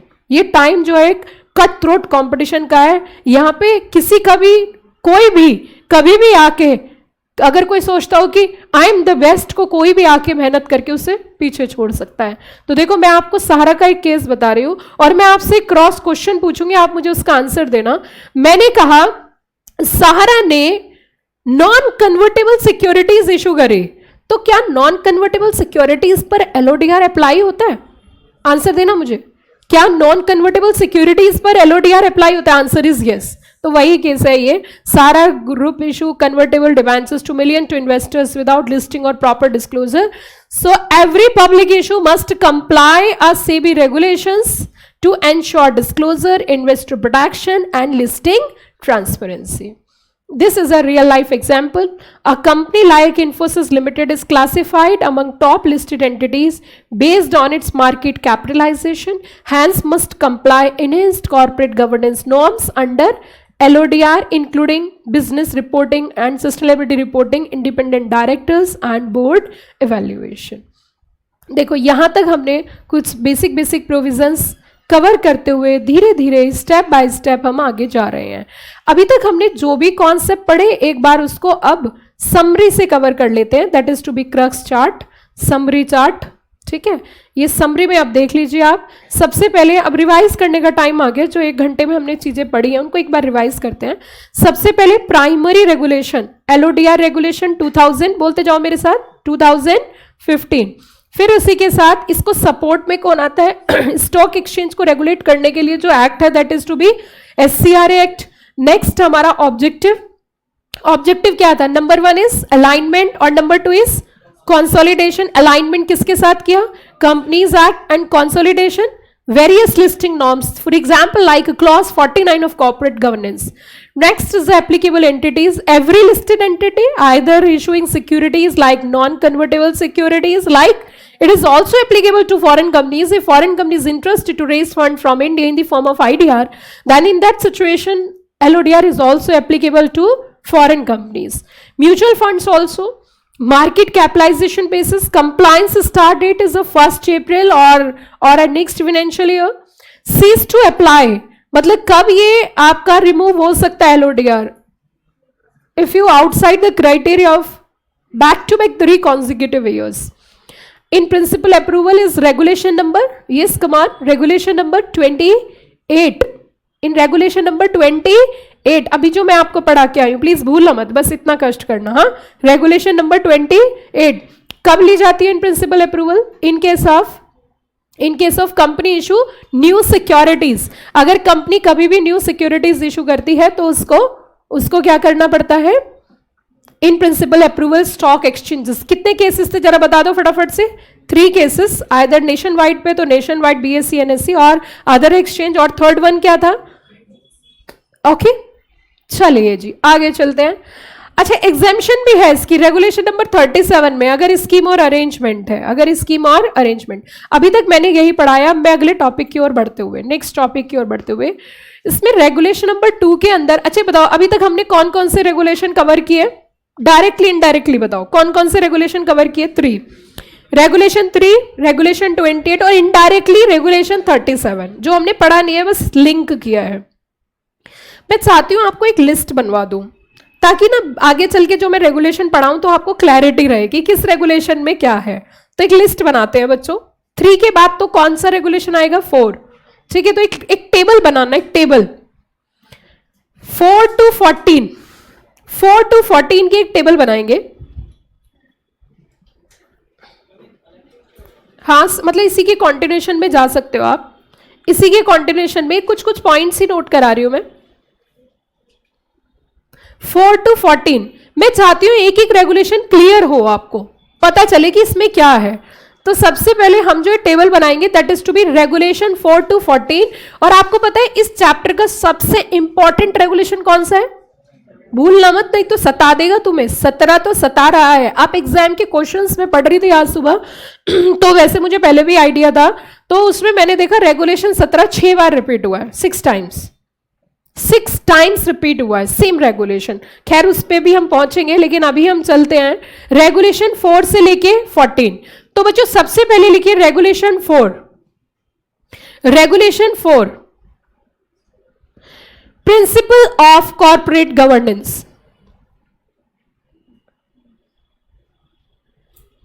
ठीक है, और इस टेबल में ना, इस टेबल को कुछ इस तरीके से बनाना है, इसके 5 कॉलम बनाइए बच्चों। मैं बता देती हूं आपको किस तरीके से, मैं आपको बता देती हूं किस तरीके से, एक सेकंड, क्योंकि इसे मैं बाद में फिल करवाऊंगी। जैसे जैसे मैं एक रेगुलेशन पूरा कराऊंगी ना, तो एक लाइन फिल करवाऊंगी बस आपकी मेमोरी के लिए। तो कुछ इस तरीके से आपको करना है। एक में लिखना है रेगुलेशन 4, इसमें लिखो रेगुलेशंस पहली टेबल के अंदर, सेकंड टेबल के अंदर लिखिए टॉपिक्स, फर्स्ट टेबल के अंदर रेगुलेशंस, सेकंड में टॉपिक, थर्ड में रिक्वायरमेंट, थर्ड में रिक्वायरमेंट, और फोर्थ। बस 4 टेबल बनानी है, 4 तक सिर्फ बनानी है। फर्स्ट में क्या लिखना है बच्चों? रेगुलेशंस। सेकंड में क्या लिखना है? टॉपिक। थर्ड में क्या लिखना है? रिक्वायरमेंट। और फोर्थ में लिखनी है क्रक्स, 1 लाइन क्रक्स। तो जो 1 लाइन क्रक्स है वो जब हम पूरा रेगुलेशन पढ़ लेंगे तब फिल करेंगे। ठीक है, जब हम पूरा रेगुलेशन कंप्लीट करेंगे तो सिंगल लाइन तब फिल करेंगे। अभी हमें सिर्फ 3 लाइन फिल करनी है। कौन सी छोड़नी है? फोर्थ, लास्ट, क्रक्स नहीं फिल करना। तो पहला रेगुलेशन बच्चों 4 है, फर्स्ट रेगुलेशन 4, रेगुलेशन 4। इसके अंदर पढ़ेंगे principle of corporate governance, principle of corporate governance. Regulation 4 के अंदर है principle of corporate governance, principle of corporate governance. Requirement,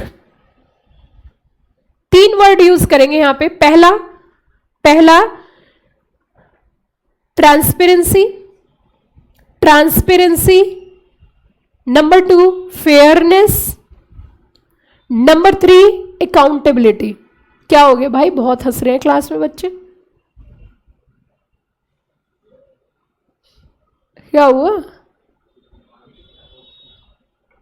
नहीं, बॉक्स में देखो, पहले रेगुलेशन 4, ठीक है, फिर उसके नेक्स्ट टॉपिक में लिखना है, मतलब रेगुलेशन 4 किस चीज से कनेक्टेड है? Principle of corporate governance. और तीसरी इसकी रिक्वायरमेंट क्या है? तो ये 3 बातों पे फोकस करता है। पहला क्या बताया मैंने आपको?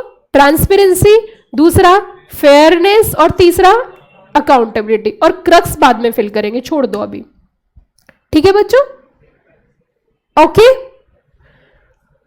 Next regulation number 5, regulation number 5, regulation 5 लिख लिया। अब रेगुलेशन 5 का टॉपिक क्या है? Responsibilities of board, board responsibilities, board responsibilities. ठीक है, अब बोर्ड की क्या रिस्पॉन्सिबिलिटी है वो मैं बता रही हूं, वो किस में लिखोगे? रिक्वायरमेंट में। तो बोर्ड की क्या रिस्पॉन्सिबिलिटी है? पहली कंप्लायंस, कीवर्ड्स हैं ये, compliance plus ethical conduct, compliance plus ethical conduct.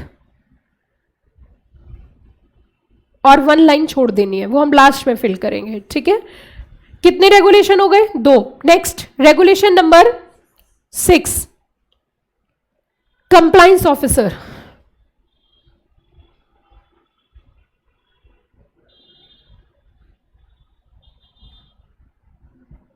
अब बताओ रिक्वायरमेंट क्या होगी, कौन बनेगा? Company secretary. कंपनी सेक्रेटरी, ठीक है बच्चों। अब इसी तरीके से टोटल 14 लाइन है ये, मतलब 4, 5, 6, 7, 8, 9, 10, 11, 12, 13 और 14। तो ये टेबल पूरी कंप्लीट कर दो, सिर्फ इसमें लिख दो नीचे 7, 8, 9, 10, 11 ऐसे करके वर्टिकली। 5, 6, 7, 8, 9, 10, 11, 12, 13 और 14 बना ली टेबल।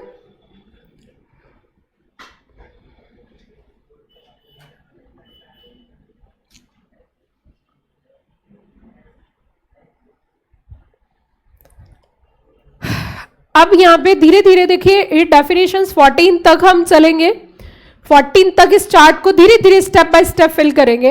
अब मुझे आप सीधे सीधा ही बताओ रेगुलेशन 4 में क्या है? Very good. अब हम यहां पर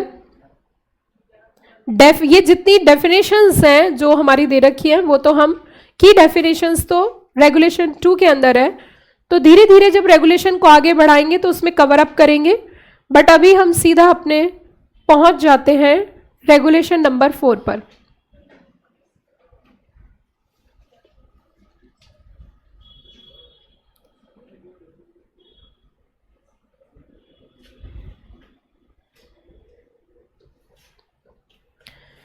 चलिए जी, obligation of listed entities. Obligation of listed entities. Obligation of listed entities core compliance structure under SEBI LODR, इनके अंदर ड्यूटीज हैं डिस्क्लोजर की और साथ में गवर्नेंस रिक्वायरमेंट की, that every listed entity must adhere after its securities are admitted. Admitted कहां पर? Stock exchange.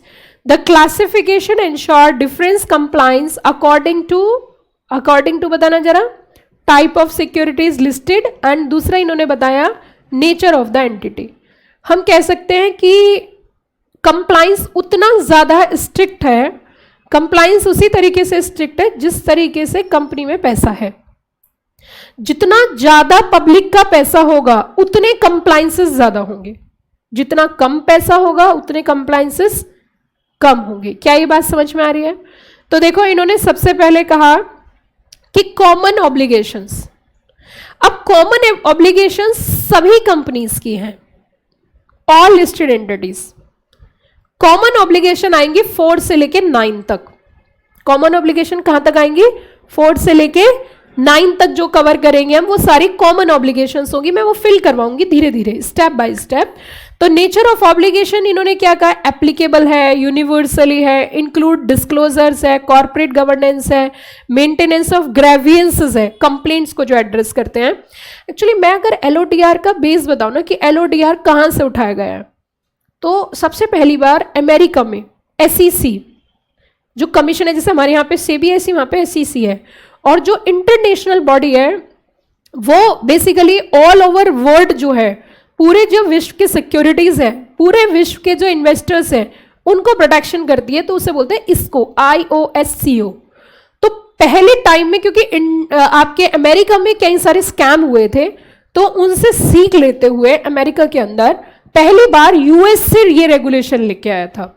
क्योंकि मैं जो यूएससी के जो रेगुलेशंस है ना उन्हें स्टडी कर रही थी। जैसे कि मैंने आपको बताया कि मुझे पढ़ने का बहुत शौक है, अपने तो मैं पढ़ती हूँ, प्लस मुझे जब भी कभी ऐसी फीलिंग आती है ना कि उन्होंने क्या बनाया होगा, तो मैं वो भी निकाल के उनके पढ़ रही थी। तो अमेरिका की अगर मैं बात करूं बच्चों, वैसे मुझे जाना तो बिल्कुल भी पसंद नहीं है, लेकिन पता सब कुछ होना चाहिए। अमेरिका में इन्वेस्टर्स जो है ना, जो इन्वेस्टमेंट पॉइंट ऑफ व्यू से वहां पे लोगों को शौक है इन्वेस्टमेंट का, शौकीन है। हमारे यहाँ शौकीन है इन्वेस्टमेंट के, हमारे यहाँ भी लोगों को बहुत शौक है इन्वेस्ट करने का, लेकिन फ्लैट और प्लॉट में। बताइए क्यों? ऐसा नहीं है हमारे यहाँ के लोग शौकीन नहीं है, हर किसी का शौक है, मेरा भी शौक है, आपका भी शौक है, लेकिन हम किस में इन्वेस्ट करते हैं? एक तो पर्सन के नेचर के ऊपर डिपेंडेंट है। जैसे हमारे यहाँ शौक करने का बहुत ज़्यादा शौक है ना, हमारे यहाँ शौक बहुत होता है। ज़्यादातर 100 में से 90 लोग ऐसे हैं जो शौक में बिलीव करते हैं, 10 में 10 भी नहीं है, 2-3% ऐसे होंगे उन्हें यार ये तो पागल है पैसा, पर इसे कुछ अकल नहीं है, ऐसे बोलते हैं ना, जैसे किसी के पास ज्यादा पैसा भी है लेकिन इसके बावजूद भी वो शो नहीं कर रहा, तो उसे क्या, पागल है ये तो, पता नहीं कैसे आ गया इसके पास, इसे पहनने की तमीज नहीं है, इसके पास कपड़े भी ढंग के, ऐसे बोलते हैं ना। तो ऐसे कई बार कम्युनिटी बेस्ड भी है, but I am not giving any kind of comment to particular community. वो होता है गुंजाइश, मतलब लोगों के अंदर पेशेंस लेवल होते हैं। जैसे जो लोग बिजनेस से कनेक्टेड बिजनेस फैमिलीज होती हैं, आप जानते हो, मैं किसी का नाम नहीं ले सकती, मेरे अगेंस्ट ही कुछ भी चल जाएगा। तो जो बिजनेस कम्युनिटी की फैमिलीज होती हैं उनके अंदर पेशेंस लेवल बहुत अच्छे होते हैं। वो बहुत पैसा जो है, बहुत पैसे को मैनेज कर लेते हैं, मतलब काफी पैसा होने के बाद भी वो शो नहीं करते कि पैसा है। हमारे देश के अंदर कुछ लोग ऐसे हैं जिनके पास थोड़ा पैसा, जब भाई क्या है तू, मतलब तू चीज क्या है तू, ऐसे हो जाते हैं। मतलब जब तक 2-4 केस वेस ना हो जाए, जब तक थार वार, और एक थार लेना इज लाइक अ ट्रेंड, मतलब थार अगर कोई नेक इंसान भी चलाता है ना तो उसके ऊपर भी क्वेश्चन मार्क उठ जाते हैं। थार, अच्छा, पुलिस वाले तो पकड़ ही लेते हैं, थार और स्कॉर्पियो का तो ट्रेंड ही ऐसा है ना। तो इसीलिए नेक इंसान बेचारा थार चलाता ही नहीं, और चलाता है तो चालान पक्का है, क्योंकि अगर आप थार लेके निकल गए ना तो पुलिस वाला चाहे कुछ करो या नहीं करो, चालान बनाएगा ही बनाएगा। तो मैं आपसे क्या कहना चाहती हूँ कि अमेरिका के अंदर इन्वेस्टमेंट का बहुत शौक है, तो वहाँ पे कई बड़े बड़े स्कैम हुए, पर स्कैम में इंडिया भी पीछे नहीं है, हम तो और आगे हैं। जैसे सत्यम स्कैम हुआ था, केतन पारे के स्कैम हुआ सिक्योरिटीज मार्केट में। तो इंडिया के अंदर जो कल्चर है वो इन्वेस्टमेंट का है कि हम चाहते हैं कि जो हमने पैसा निवेश किया वो हमारे कंट्रोल में होना चाहिए। जैसे कि बताओ जल्दी से, प्लॉट है। अब प्लॉट में हम कभी भी जाके दिखा, भाई हमारा प्लॉट है, ये हमारा फ्लैट है, ये हमारी बिल्डिंग है। लेकिन अगर किसी ने शेयर्स खरीद रखे हैं, मान के चलो हमारे घर कोई रिश्तेदार आया, और एक एग्जाम्पल ले रही हूं मैं, हमने किसी कंपनी के शेयर्स ले रखे हैं, तो मैं ऐसे लेके घूमे, शेयर देख भाई का इन्वेस्टमेंट देख, भाई का इन्वेस्टमेंट देख, क्या हम इस तरीके से दिखा सकते हैं? नहीं ना। लेकिन अगर हमने कोई जगह खरीद रखी है तो वो हम दिखा सकते हैं, ठीक है। तो इंडिया में एक्चुअली शौक ज्यादा है। शौक क्यों ज्यादा है? क्योंकि हम समाज में ना होना जरूरी है। आप ये भी समझ लीजिए, मैं इसके अगेंस्ट नहीं हूं, मैं इसके बहुत फेवर में हूं, क्योंकि ये शौक आज से नहीं चला रहा, ये शौक पहले टाइम से चला रहा है। टाइम ऐसा ही है भाई। भगवान श्री कृष्ण ने भी कहा था युधिष्ठिर से हाथ जोड़ के कि तू जरा मान जा बात को, ज्यादा मत देने, 4 गांव ही दे दे। उन्होंने कहा था कि ज्यादा नहीं दे सकता तो सिर्फ कितने गांव दे दे, वो भी नहीं दे सका था। इसमें एक कविता है, बहुत अच्छी कविता है, जिसमें भगवान श्री कृष्ण हस्तिनापुर जाते हैं। वो कहते हैं, वर्षों तक वन में घूम घूम बाधा विघ्नों को चूम चूम, सह धूप धाम पानी पत्थर पांडवाय कुछ और निकर, सौभाग्य ने सब दिन सोता है, देखे आगे क्या होता है, मैंत्री की राह बताने को, सबको सुमार्ग पर लाने को भगवान हस्तिनापुर आए और पांडव का संदेशा लाए। 2 न्याय तो अगर आधा दो, यदि इसमें भी बाधा हो तो दे दो केवल 5 ग्राम, रखो अपनी धरती तमाम, हम वही खुशी से खाएंगे और परिजन पर असीना उठाएंगे। दुर्योधन वह भी दे न सका, आशीष समाज की ले न सका, उल्टा हरि को बांधने चला, जोता साध्य साधने चला। तो बच्चों, उसके बाद महाभारत हुआ था। ये बहुत अच्छी कविता है, पूरी लंबी है, बता देती हूं मैं आपको। तो इसमें क्या होता है कि भगवान श्री कृष्ण कहते हैं कि तुम मुझे कम ही दे दो, 5 गांव दे दो, 5 भाई हैं, 5 से काम चला लेंगे। दुर्योधन ने वह भी नहीं दिया। तो उस टाइम पांडव दिल्ली पहुंचे और उन्होंने इंद्रप्रस्थ की स्थापना करने का प्लान बनाया, और उसमें से 2-3 भाई उनके कहने लगे कि हम यहाँ पे भव्य निर्माण करेंगे, एक बहुत बड़ा घर बनाएंगे। तो उस टाइम युधिष्ठिर कहने लगे कि it create a jealousy to other person, इससे ईर्ष्या पैदा होगी।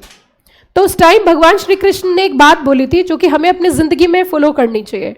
उन्होंने कहा था कि सुनो पांडवों, भव्य निर्माण करना, क्योंकि अगर तुम्हारा भव्य निर्माण होगा, बड़ा महल होगा, तो इसमें बड़ी सभाएं होगी और प्रजा जो होगी उसका आपके प्रति विश्वास होगा।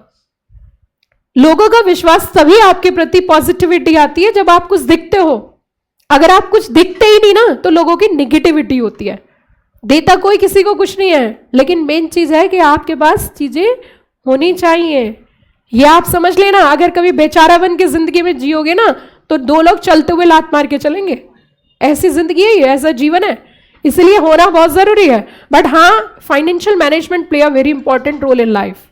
Got the point? तो ये यहाँ पे जो हमारा अमेरिका था, उसमें इन्वेस्टर्स के राइट को प्रोटेक्ट करने के लिए इन्होंने नियम बनाए।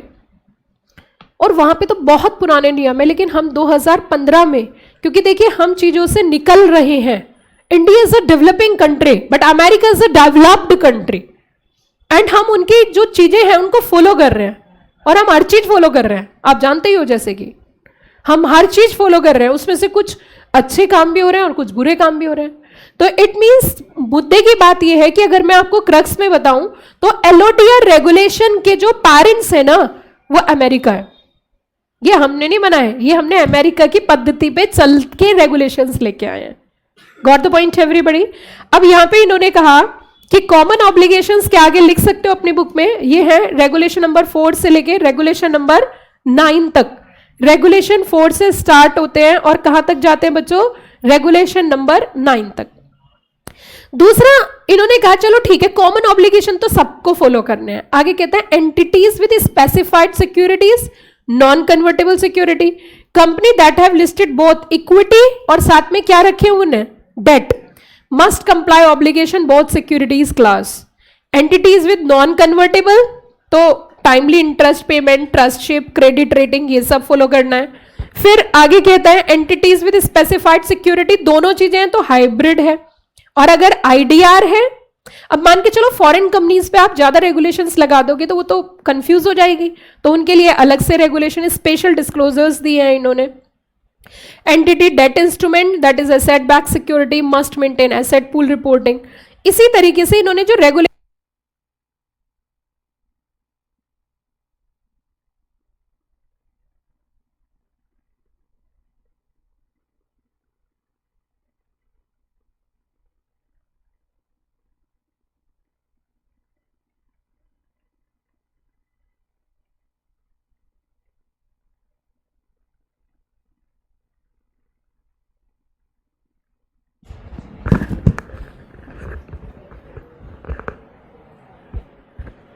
अब यहाँ पे जो आपके, जैसे कि मैंने आपको बताया ही था कि रेगुलेशन नंबर कहाँ से 4 से लेके एंड रेगुलेशन नंबर 9 तक common obligation for all listed entities, okay, and 15 till 27 is connected to the corporate governance, and you know पहले हमारे यहाँ पे इसी तरीके का, इसी तर्ज पे था, that is to be clause 49, क्या बताया था मैंने? clause 49 which is connected to the corporate governance, that is to be aligned in 15 to 27. Chapter number 5 is obligation for entities with non-convertible securities. Chapter 6 is obligation for mutual funds and ideas. इस तरीके से चीजें जो है cover up होंगी। अब हमने कहा कि ठीक है जी, तो यहाँ पे एक सेबी और रिलायंस इंडस्ट्रीज का केस है 2020 का, वो जरा देखते हैं। Reliance industries were accused of violating LODR provisions, non disclosure of price sensitive information, so whether non timely disclosure constitute a violation. Of course क्या टाइम भी मायने रखता है? हमने कहा यही तो प्रॉब्लम थी। अरे भैया यही तो प्रॉब्लम थी कि इंफॉर्मेशन हाइड करना, टाइमली डिस्क्लोजर्स ना देना और उससे इन्वेस्टर को नुकसान होना। मान के चलो कोई प्राइस सेंसिटिव इंफॉर्मेशन है और वो तुमने 3 दिन बाद डिस्क्लोज करी, तो जिसको सिक्योरिटीज का बेच के पैसा लेना था वो तो ले ही चुके हैं, यस और नो? तो यहाँ पे इन्होंने कहा क्या डिले, रिलायंस कहते देखो हमने डिस्क्लोजर तो किया ना, तो क्या नॉन कंप्लाइंस माना जाएगा? Answer is yes. टाइम 20 में मायने रखता है। SEBI held listed companies is a prompt and accurate and complete disclosure of material information to protect the investor. What is the crux? Transparency, and second one पे focus करिए, that is to be timely communication. Next is a real life example, HDFC limited having both equity and debt securities. अब देखो जहां पे date word use होगा, मैं आपका base clear कर देती हूं क्योंकि स्टार्टिंग क्लास तो बेसिक ही होती है ना।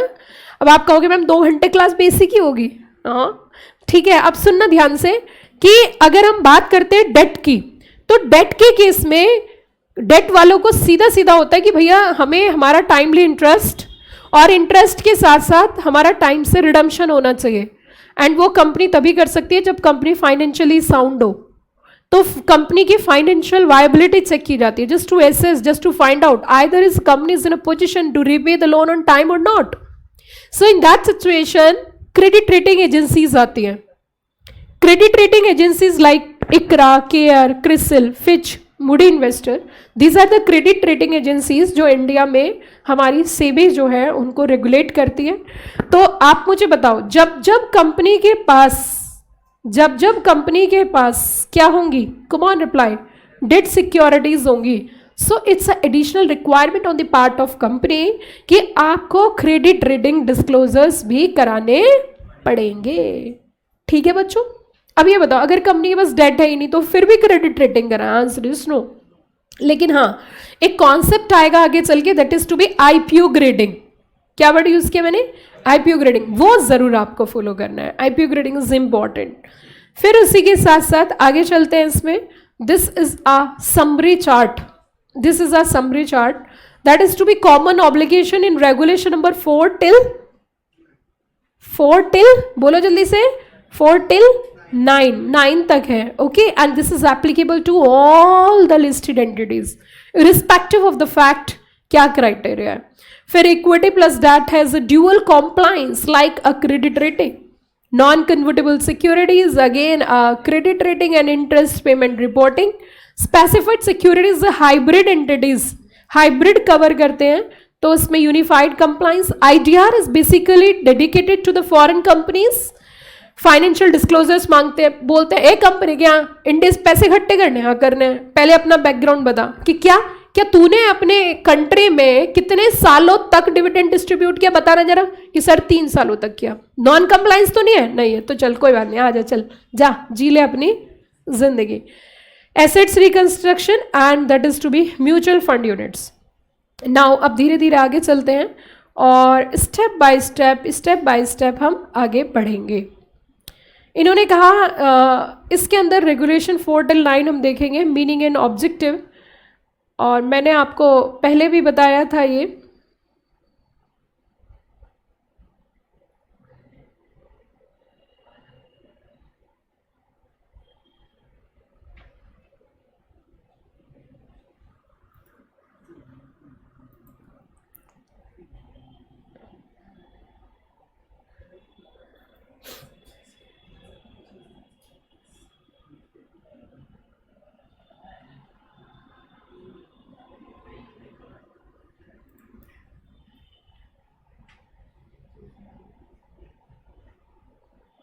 देखिए इसमें अगर हम इसकी बात करें बच्चों, तो यहाँ पे regulation 4 till 9 these are the common obligations are the fundamental compliance responsibilities, and यहाँ पे that apply to all listed entities, जितनी भी लिस्टेड एंटिटीज हैं सभी के ऊपर लागू होती है, regardless the type of security. Okay, and इसमें किसकी बात कर रहे हैं जरा बताना। Number 1 is transparency, accountability, investor protection, regulatory discipline across the securities market. Listed entity must ensure KMP directors and promoters connected person comply with all assigned responsibilities under the LODR regulation. मैंने जो आपको table बनवाई है उसमें regulation 4 के आगे देखिए क्या क्या लिखा हुआ है। Regulation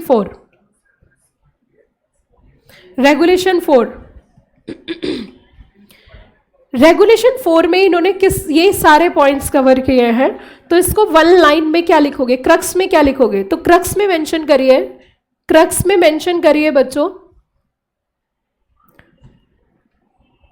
run company honestly,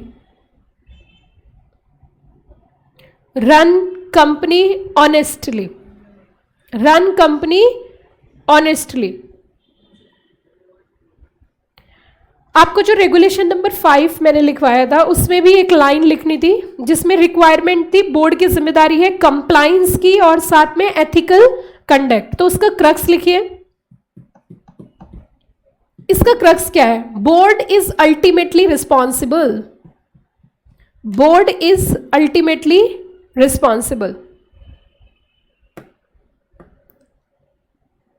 regulation 6 क्या है बच्चों? कंप्लायंस ऑफिसर, है ना। एंड कंप्लायंस ऑफिसर कौन बन सकता है?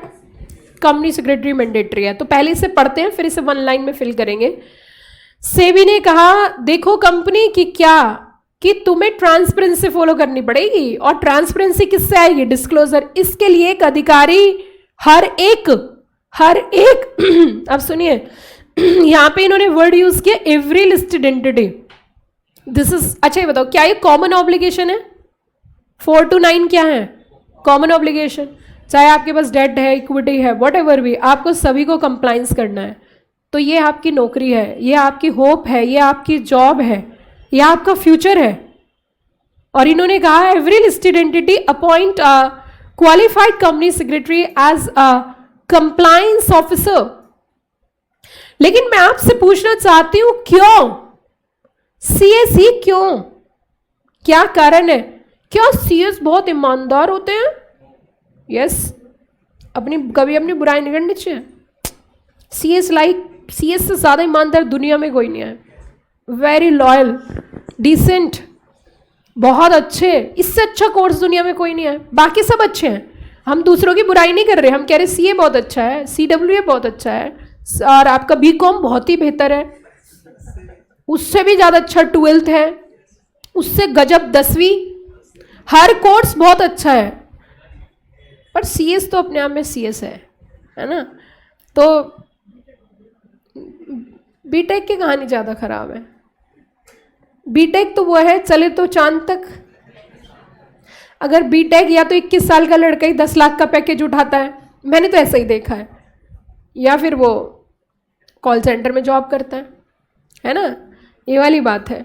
खैर कोई बात नहीं, देखो आजकल का टाइम चेंज हो रहा है, तो समय के हिसाब से ना अपने आप को चेंज कर लेना चाहिए, उसी में ही फ़ायदा है। अब जो कॉमर्स में जो फील्ड में आए हैं, कॉमर्स की पीड़ा कॉमर्स वाले ही समझ सकते हैं, साइंस वाले कॉमर्स वालों को कभी नहीं समझ सकते। हम यहाँ पे पढ़ते हैं, लेकिन हम दिमाग पे ज़्यादा जोर नहीं डाल सकते, दिमाग का इस्तेमाल कम और काम ज़्यादा। लेकिन एक और भी चीज़ है भाई, साइंस वालों में घमंड बहुत होता है, एक्सट्रीम लेवल का कूट के भरा हुआ होता है। और हम तो है ही वो वाले, साइंस मिली नहीं तो कॉमर्स ले ली। स्कूल में ज़्यादातर पहले ही क्राइटेरिया बना देते ना, 85% मार्क्स हैं तो साइंस है, और उससे कम है तो कॉमर्स है। और एक कहने लगा मेरे तो 40 है, तो आर्ट में जा, आर्ट में। और आपको मैं बताऊँ सबसे टॉपर जो होते हैं वो आर्ट वाले ही होते हैं, यूपीएससी क्लियर करते हैं। तो देखो बच्चों, मैं आपको एक बात और बता देती हूँ, अगर आपके साथ जिंदगी में कभी भी पार्शलिटी हुई है, स्कूल में बहुत बुरे लेवल की पार्शलिटी होती है, बहुत इंफीरियर कॉम्प्लेक्स आता है, ठीक है? और जितनी ज़्यादा बेइज्जती जिस इंसान की होती है ना, मतलब अगर कभी स्कूल में आपकी एक्सट्रीम बेइज्जती हुई होगी ज़रूर, कभी ना कभी ज़रूर हुई होगी, तो आप समझ लेना कि आप जिंदगी में उतना ही अच्छा बनते हो। पता नहीं क्यों टीचर ऐसा बोल देती है किसी भी बच्चे के, बुद्धू, बस ये दिल पे लग जाती है बात। बुद्धू कोई नहीं है भाई, ये दिमाग है, जिस दिन उसके दिमाग में बत्ती जल गई ना, वो सब कर लेगा। जब तक उसके दिमाग में बत्ती नहीं जल रही, ठीक है? तो ऐसा कोई किताब में नहीं लिखा हुआ कि साइंस स्ट्रीम के बच्चे इंटेलिजेंट होते हैं या कॉमर्स के होते हैं या आर्ट के होते हैं, प्रोवाइडेड जो जिस लहजे से पढ़ना शुरू कर दे भाई। एक और अंतर है, देखो एक बच्चा होता है कि उसने एक बार कोई चीज पढ़ी, उसे याद हो गई, शार्प माइंडेड है, बस इतना तो मैं अंतर मानती हूं कि एक बच्चा हो सकता है जिसने एक बार पढ़ के याद कर लिया, एक बच्चा हो सकता है उसी चीज को उसे 10 बार पढ़ना पड़ा, बस ये एक डिफरेंस है, बाकी कुछ नहीं है। मैंने देखा है बहुत ब्रिलियंट बच्चों को पछाड़ते हुए नॉर्मल बच्चों को। नॉर्मल बच्चे ब्रिलियंट हो जाते हैं, ये दिमाग ऐसे जितना घिस लो उतना तेज हो जाता है, जितना कम काम करो। देखो जितने भी लोग घर पे बैठे होते हैं ना खाली, उनके पास कोई काम नहीं है, उनके दिमाग में उतना ही जंग लगता है, और खाली दिमाग शैतान का घर होता है। मैं आपको रियलिटी बता रही हूँ, एक्चुअलिटी। मेरे पास ब्रेकफास्ट करने का भी प्रॉपर टाइम नहीं है कि मैं कभी बैठ के आराम से ब्रेकफास्ट कर सकूं, कभी आराम से बैठ के लंच कर सकूं, लेकिन फिर भी मैं बहुत खुश हूं क्योंकि मेरे पास करने के लिए काम है, ठीक है? मेन चीज है कि आपके पास वर्क होना चाहिए, दैट्स वेरी वेरी इंपॉर्टेंट। अब देखो यहाँ पे सीधा बताओ, यहाँ पे आपको क्यों फिल करना है, क्यों? टाइम क्या हो गया? चलो अब देखो इधर प्लीज, अब इधर देखिए, पहला पॉइंट क्या कहता है? फर्स्ट पॉइंट में इसने क्या बोला? Ensuring conformity with what? SEBI regulation. सत्य धर्म वंदचर, क्या बोला मैंने? सत्य धर्म वंदचर, सत्य के मार्ग पर चलते हुए धर्म का पालन करना है। किसको? किसको? Compliance officer. आगे कोऑर्डिनेटिंग एंड रिपोर्टिंग किसको? Board, stock exchange and depositories. ओ भैया कि क्या? एक्यूरेट, पहला वर्ड क्या यूज किया? एक्यूरेट, और दूसरा वर्ड क्या यूज किया? टाइमली। टाइमली मतलब रिलायंस ने गड़बड़ की थी तो उसके ऊपर पेनल्टी लगी थी। Timely filing of reports. Next monitoring, investor grievance, इनको मत भूल जाना। किसी की भी मेल आई फटाफट पढ़नी और क्वेरी रिजॉल्व करनी। रिड्रेसल ऑफ कंप्लेंट्स, ये सारी जिम्मेदारी किसकी है? बताइए, सारी जिम्मेदारी किसकी है? ये CS की है, CS की है। एक लाइन में बताइए, एक लाइन में। अगर कोई भी वैकेंसी हो जाएगी ना 3 महीने के अंदर फिल करनी है, 3 months के अंदर अंदर। Director who is also qualified company secretary may be appointed as compliance officer, there is no prohibition. CS होना चाहिए, हमें क्या दिक्कत है? अगर कंपनी में कोई डायरेक्टर है और वो CS भी है तो आप उन्हें कंप्लायंस ऑफिसर अपॉइंट कर सकते हो, कोई दिक्कत वाली बात नहीं है। CS तो होते ही डायरेक्टर के लायक है, ठीक है। अब सुनो, अब वो जो रेगुलेशन नंबर 6 है ना, उसमें 1 लाइन बची हुई है क्रक्स, उसमें क्या लिखोगे? क्या फीलिंग हुई आपको? फील क्या हुआ इस सबको पढ़ के? CS क्या कर रहा है? मतलब CS को कंप्लायंस ऑफिसर क्यों अपॉइंट किया गया? क्यों? क्यों? क्या लिखोगे इसके अंदर? CS का मेन काम क्या है? CS is equals to watchdog. Watch dog,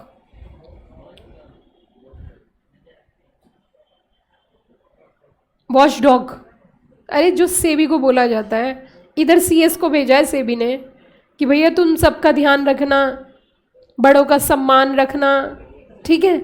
देखिए यही बोला इसने, सेबी रेगुलेशंस को लैटरल स्पिरिट से फॉलो करना, जितने भी कंप्लेंट्स आए उनको रिजॉल्व करना। तो CS किसका रोल प्ले कर रहा है? As a watchdog. Fill कर दिया? चले आगे। 6 तक आपने लिख लिया था, शायद 7 ने लिखा, 7 को फिल करिए। Regulation number 7, STA। STA मतलब share transfer agent. Share transfer agent,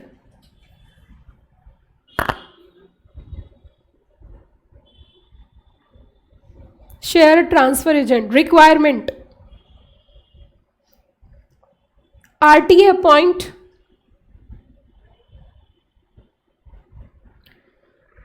registered transfer agent बोलते हैं जिसे। RTA appoint in house.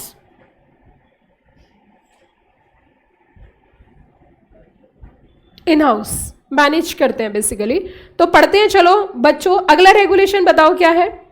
Next regulation number आप डाल सकते हो अपने बुक में, दैट इज रेगुलेशन नंबर 7। मैंने ICSI ने जो प्रोविजंस दिए हैं उससे भी ज्यादा डिटेल में क्लैरिटी के साथ, ताकि आपको क्लैरिटी बने।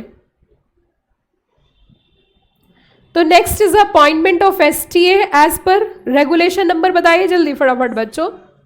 Regulation number 7। तो सीधा सीधा listed entity must either appoint SEBI as a registered share transfer agent or manage the share facility in house.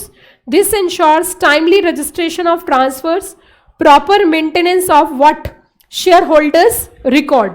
बस इतनी इसमें इन्होंने पॉइंट रखा है।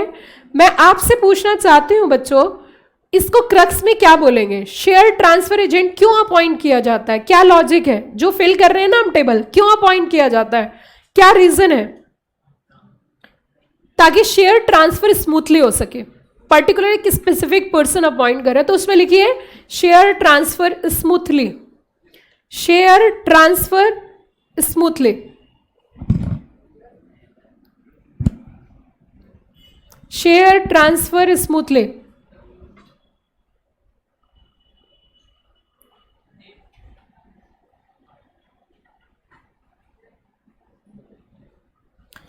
Next regulation number 8, a very simple regulation. These are the common regulation up to 9, you know.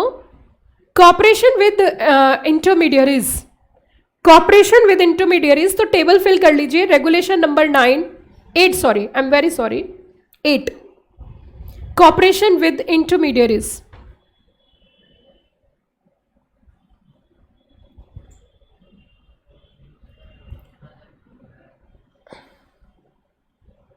Cooperation with intermediaries. अब intermediary कौन कौन है देखो, उसमें लिख लेना, किस में लिखोगे, रिक्वायरमेंट में। इंटरमीडियरी कौन कौन है, दैट इज टू बी, हाँ जी बताओ जल्दी, credit rating agency, CRA, RTA, DR, DR, DR,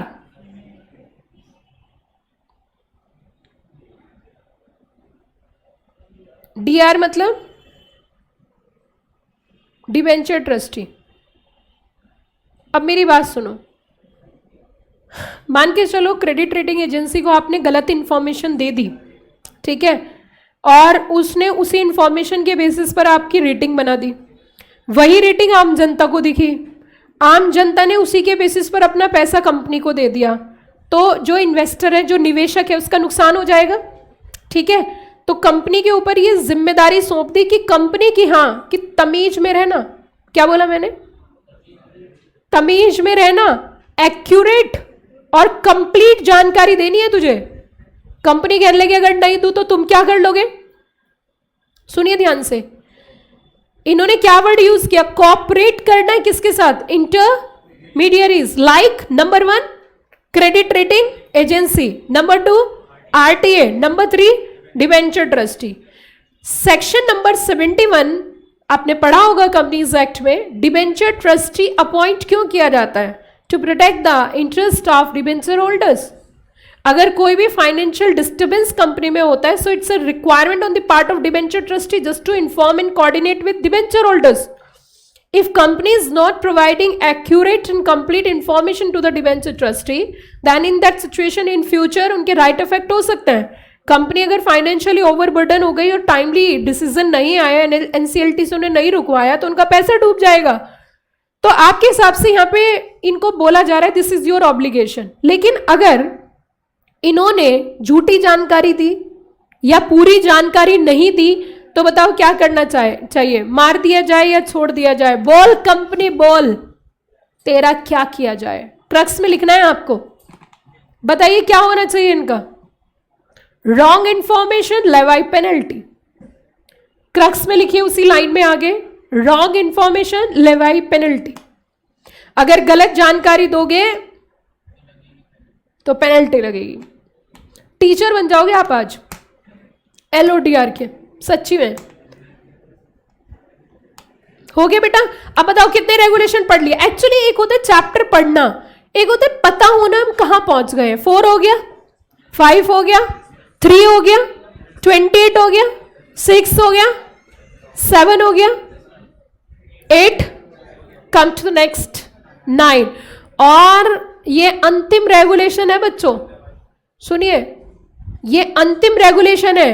किस सेंस में बोल रही हूं मैं अंतिम, common, yes perfect, this is 9 is a common regulation. तो 9 में है preservation of documents, preservation of document, that is to be regulation number 9। मैं चाहती तो ये टेबल बुक में भी लिखवा सकती थी, बुक में डाल सकती थी, मैंने नहीं डाली बच्चों, फिर मुझसे पढ़ने कौन आएगा, सब तो इधर से ही देख लेंगे, हाँ बच्चा फिल भी तो करेगा कुछ। ठीक है बेटा, रेगुलेशन 9 पढ़ते हैं फिर फिल करेंगे। 9 को भी लिख के छोड़ दीजिए। कहते हैं भैया सुनो कंपनी कि हाँ डॉक्यूमेंट का प्रिजर्वेशन, और मैं आपसे अलाइन कराना चाहूंगी, क्योंकि हमने शुरुआत इसी बात से करी थी कि अलाइनमेंट और कंसोलिडेशन 2 बड़े उद्देश्य LODR 2015 के रहे हैं। तो मुझे ये देख के कुछ बताना कि आपको कुछ पेट्रोल पंप, अरे भैया इधर सुनो, कुछ बातें याद आ रही हैं आपको। Permanent documents like MO and AOS minute books is permanently maintain at the registered office of company.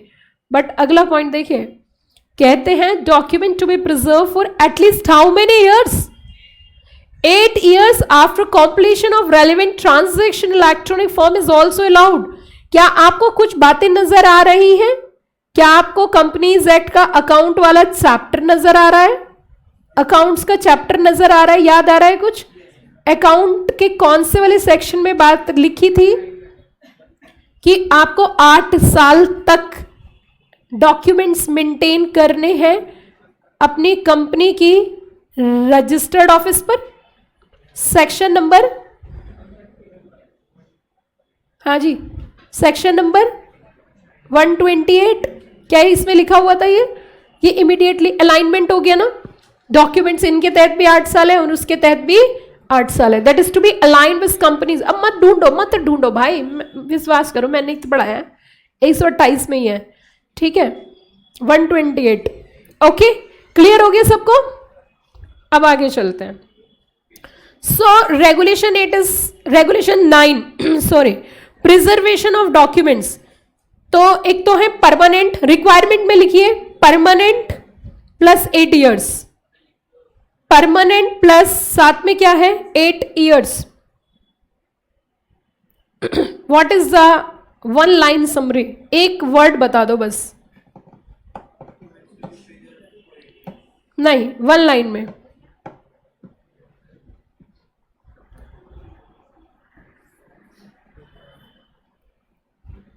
Safe documents, safe documents.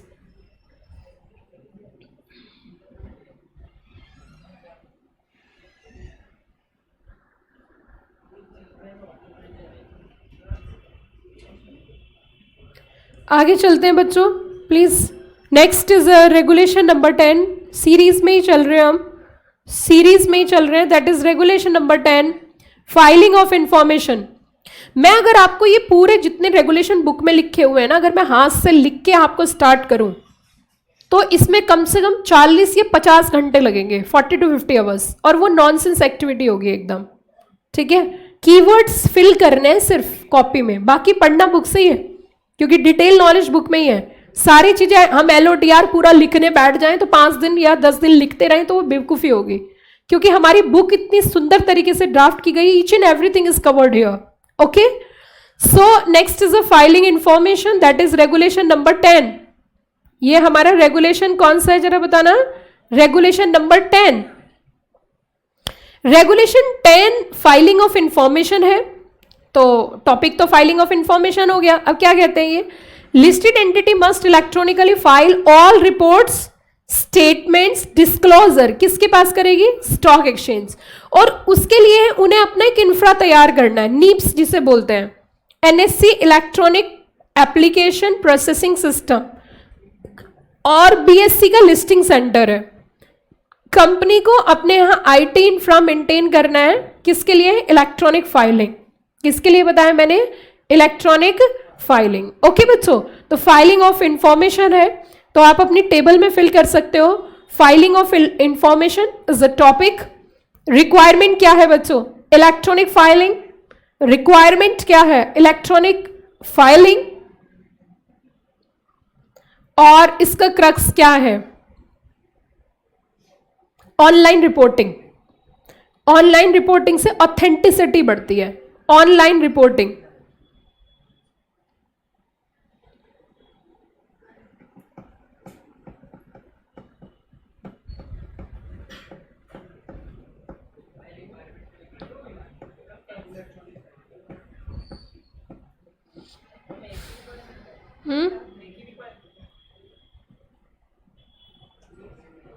आगे चलते हैं बच्चों। कितने रेगुलेशन हो गए फाइलिंग इंफॉर्मेशन तक? 10। Come to the next regulation number 11 and connect with regulation number 37। Regulation number 11 की connectivity regulation number 37 से है, और इसकी लीगल कनेक्टिविटी सेक्शन 230 से लेके 240 तक है। 3 चीजें एक साथ, लीगल कनेक्टिविटी। सुनिए, ध्यान दीजिए। हम सेक्शन 230 से लेके 240 में आपको पढ़ाएंगे मर्जर अमालगमेशन के प्रोविजंस हैं। उसके तहत अगर कंपनी के बीच में कोई डिस्प्यूट है, कंपनी के बीच में कोई सेटलमेंट हो रहा है और उसके दौरान अगर कोई सिक्योरिटीज इशू हो रही है तो आपको सेबी से प्रायर अप्रूवल लेनी है। ये लिखा है रेगुलेशन 37 में, ठीक है। किसके अंदर है? रेगुलेशन 37। ये तो रेगुलेशन 37 हो गया। अभी जो हम रेगुलेशन पढ़ रहे हैं that is regulation number 11। Regulation 11 क्या कहता है? Scheme of arrangement merger demerger amalgamation. अगर company before presenting any scheme to the tribunal, ये जो स्कीम अप्रूव होती है ट्राइब्यूनल से होती है, तो ट्राइब्यूनल के सामने रखने से पहले आपने सेबी के लॉस को ओवरराइड ना किया हो और स्टॉक एक्सचेंज की रिक्वायरमेंट को आपने कॉन्ट्रावेन ना किया हो, तो ही आप ट्राइब्यूनल के पास जा सकते हो। ठीक है, मर्जर अमलगमेशन के ये बात लिखी हुई है रेगुलेशन नंबर 11 में, इसकी कनेक्टिविटी है रेगुलेशन नंबर 37 से, और प्रोविजन है कंपनीज एक्ट के 230 से लेके 240, उसके अंदर प्रोविजन दिया है कि मर्जर अमलगमेशन कैसे होता है। Got the point everybody? So यहाँ पे जैसे example in a merger between HDFC limited and HDFC banks, no objection certificate पहले किससे लेना पड़ेगा? SEBI and stock exchange were obtained under regulation number 37। ठीक है बेटा, अब लिखिए उसके अंदर regulation 11 is a scheme of arrangement, regulation number 11 is a scheme of arrangement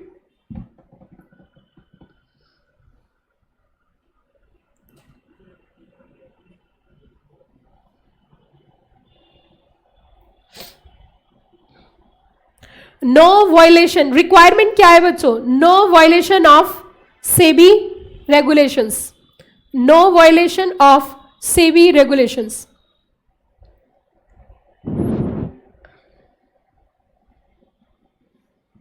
कब चेक करनी है रिक्वायरमेंट? कब चेक करनी है बताइए बच्चों, कब चेक करनी है? Before application of merger and amalgamation, that is crux, before application of merger and amalgamation, before application of merger and amalgamation।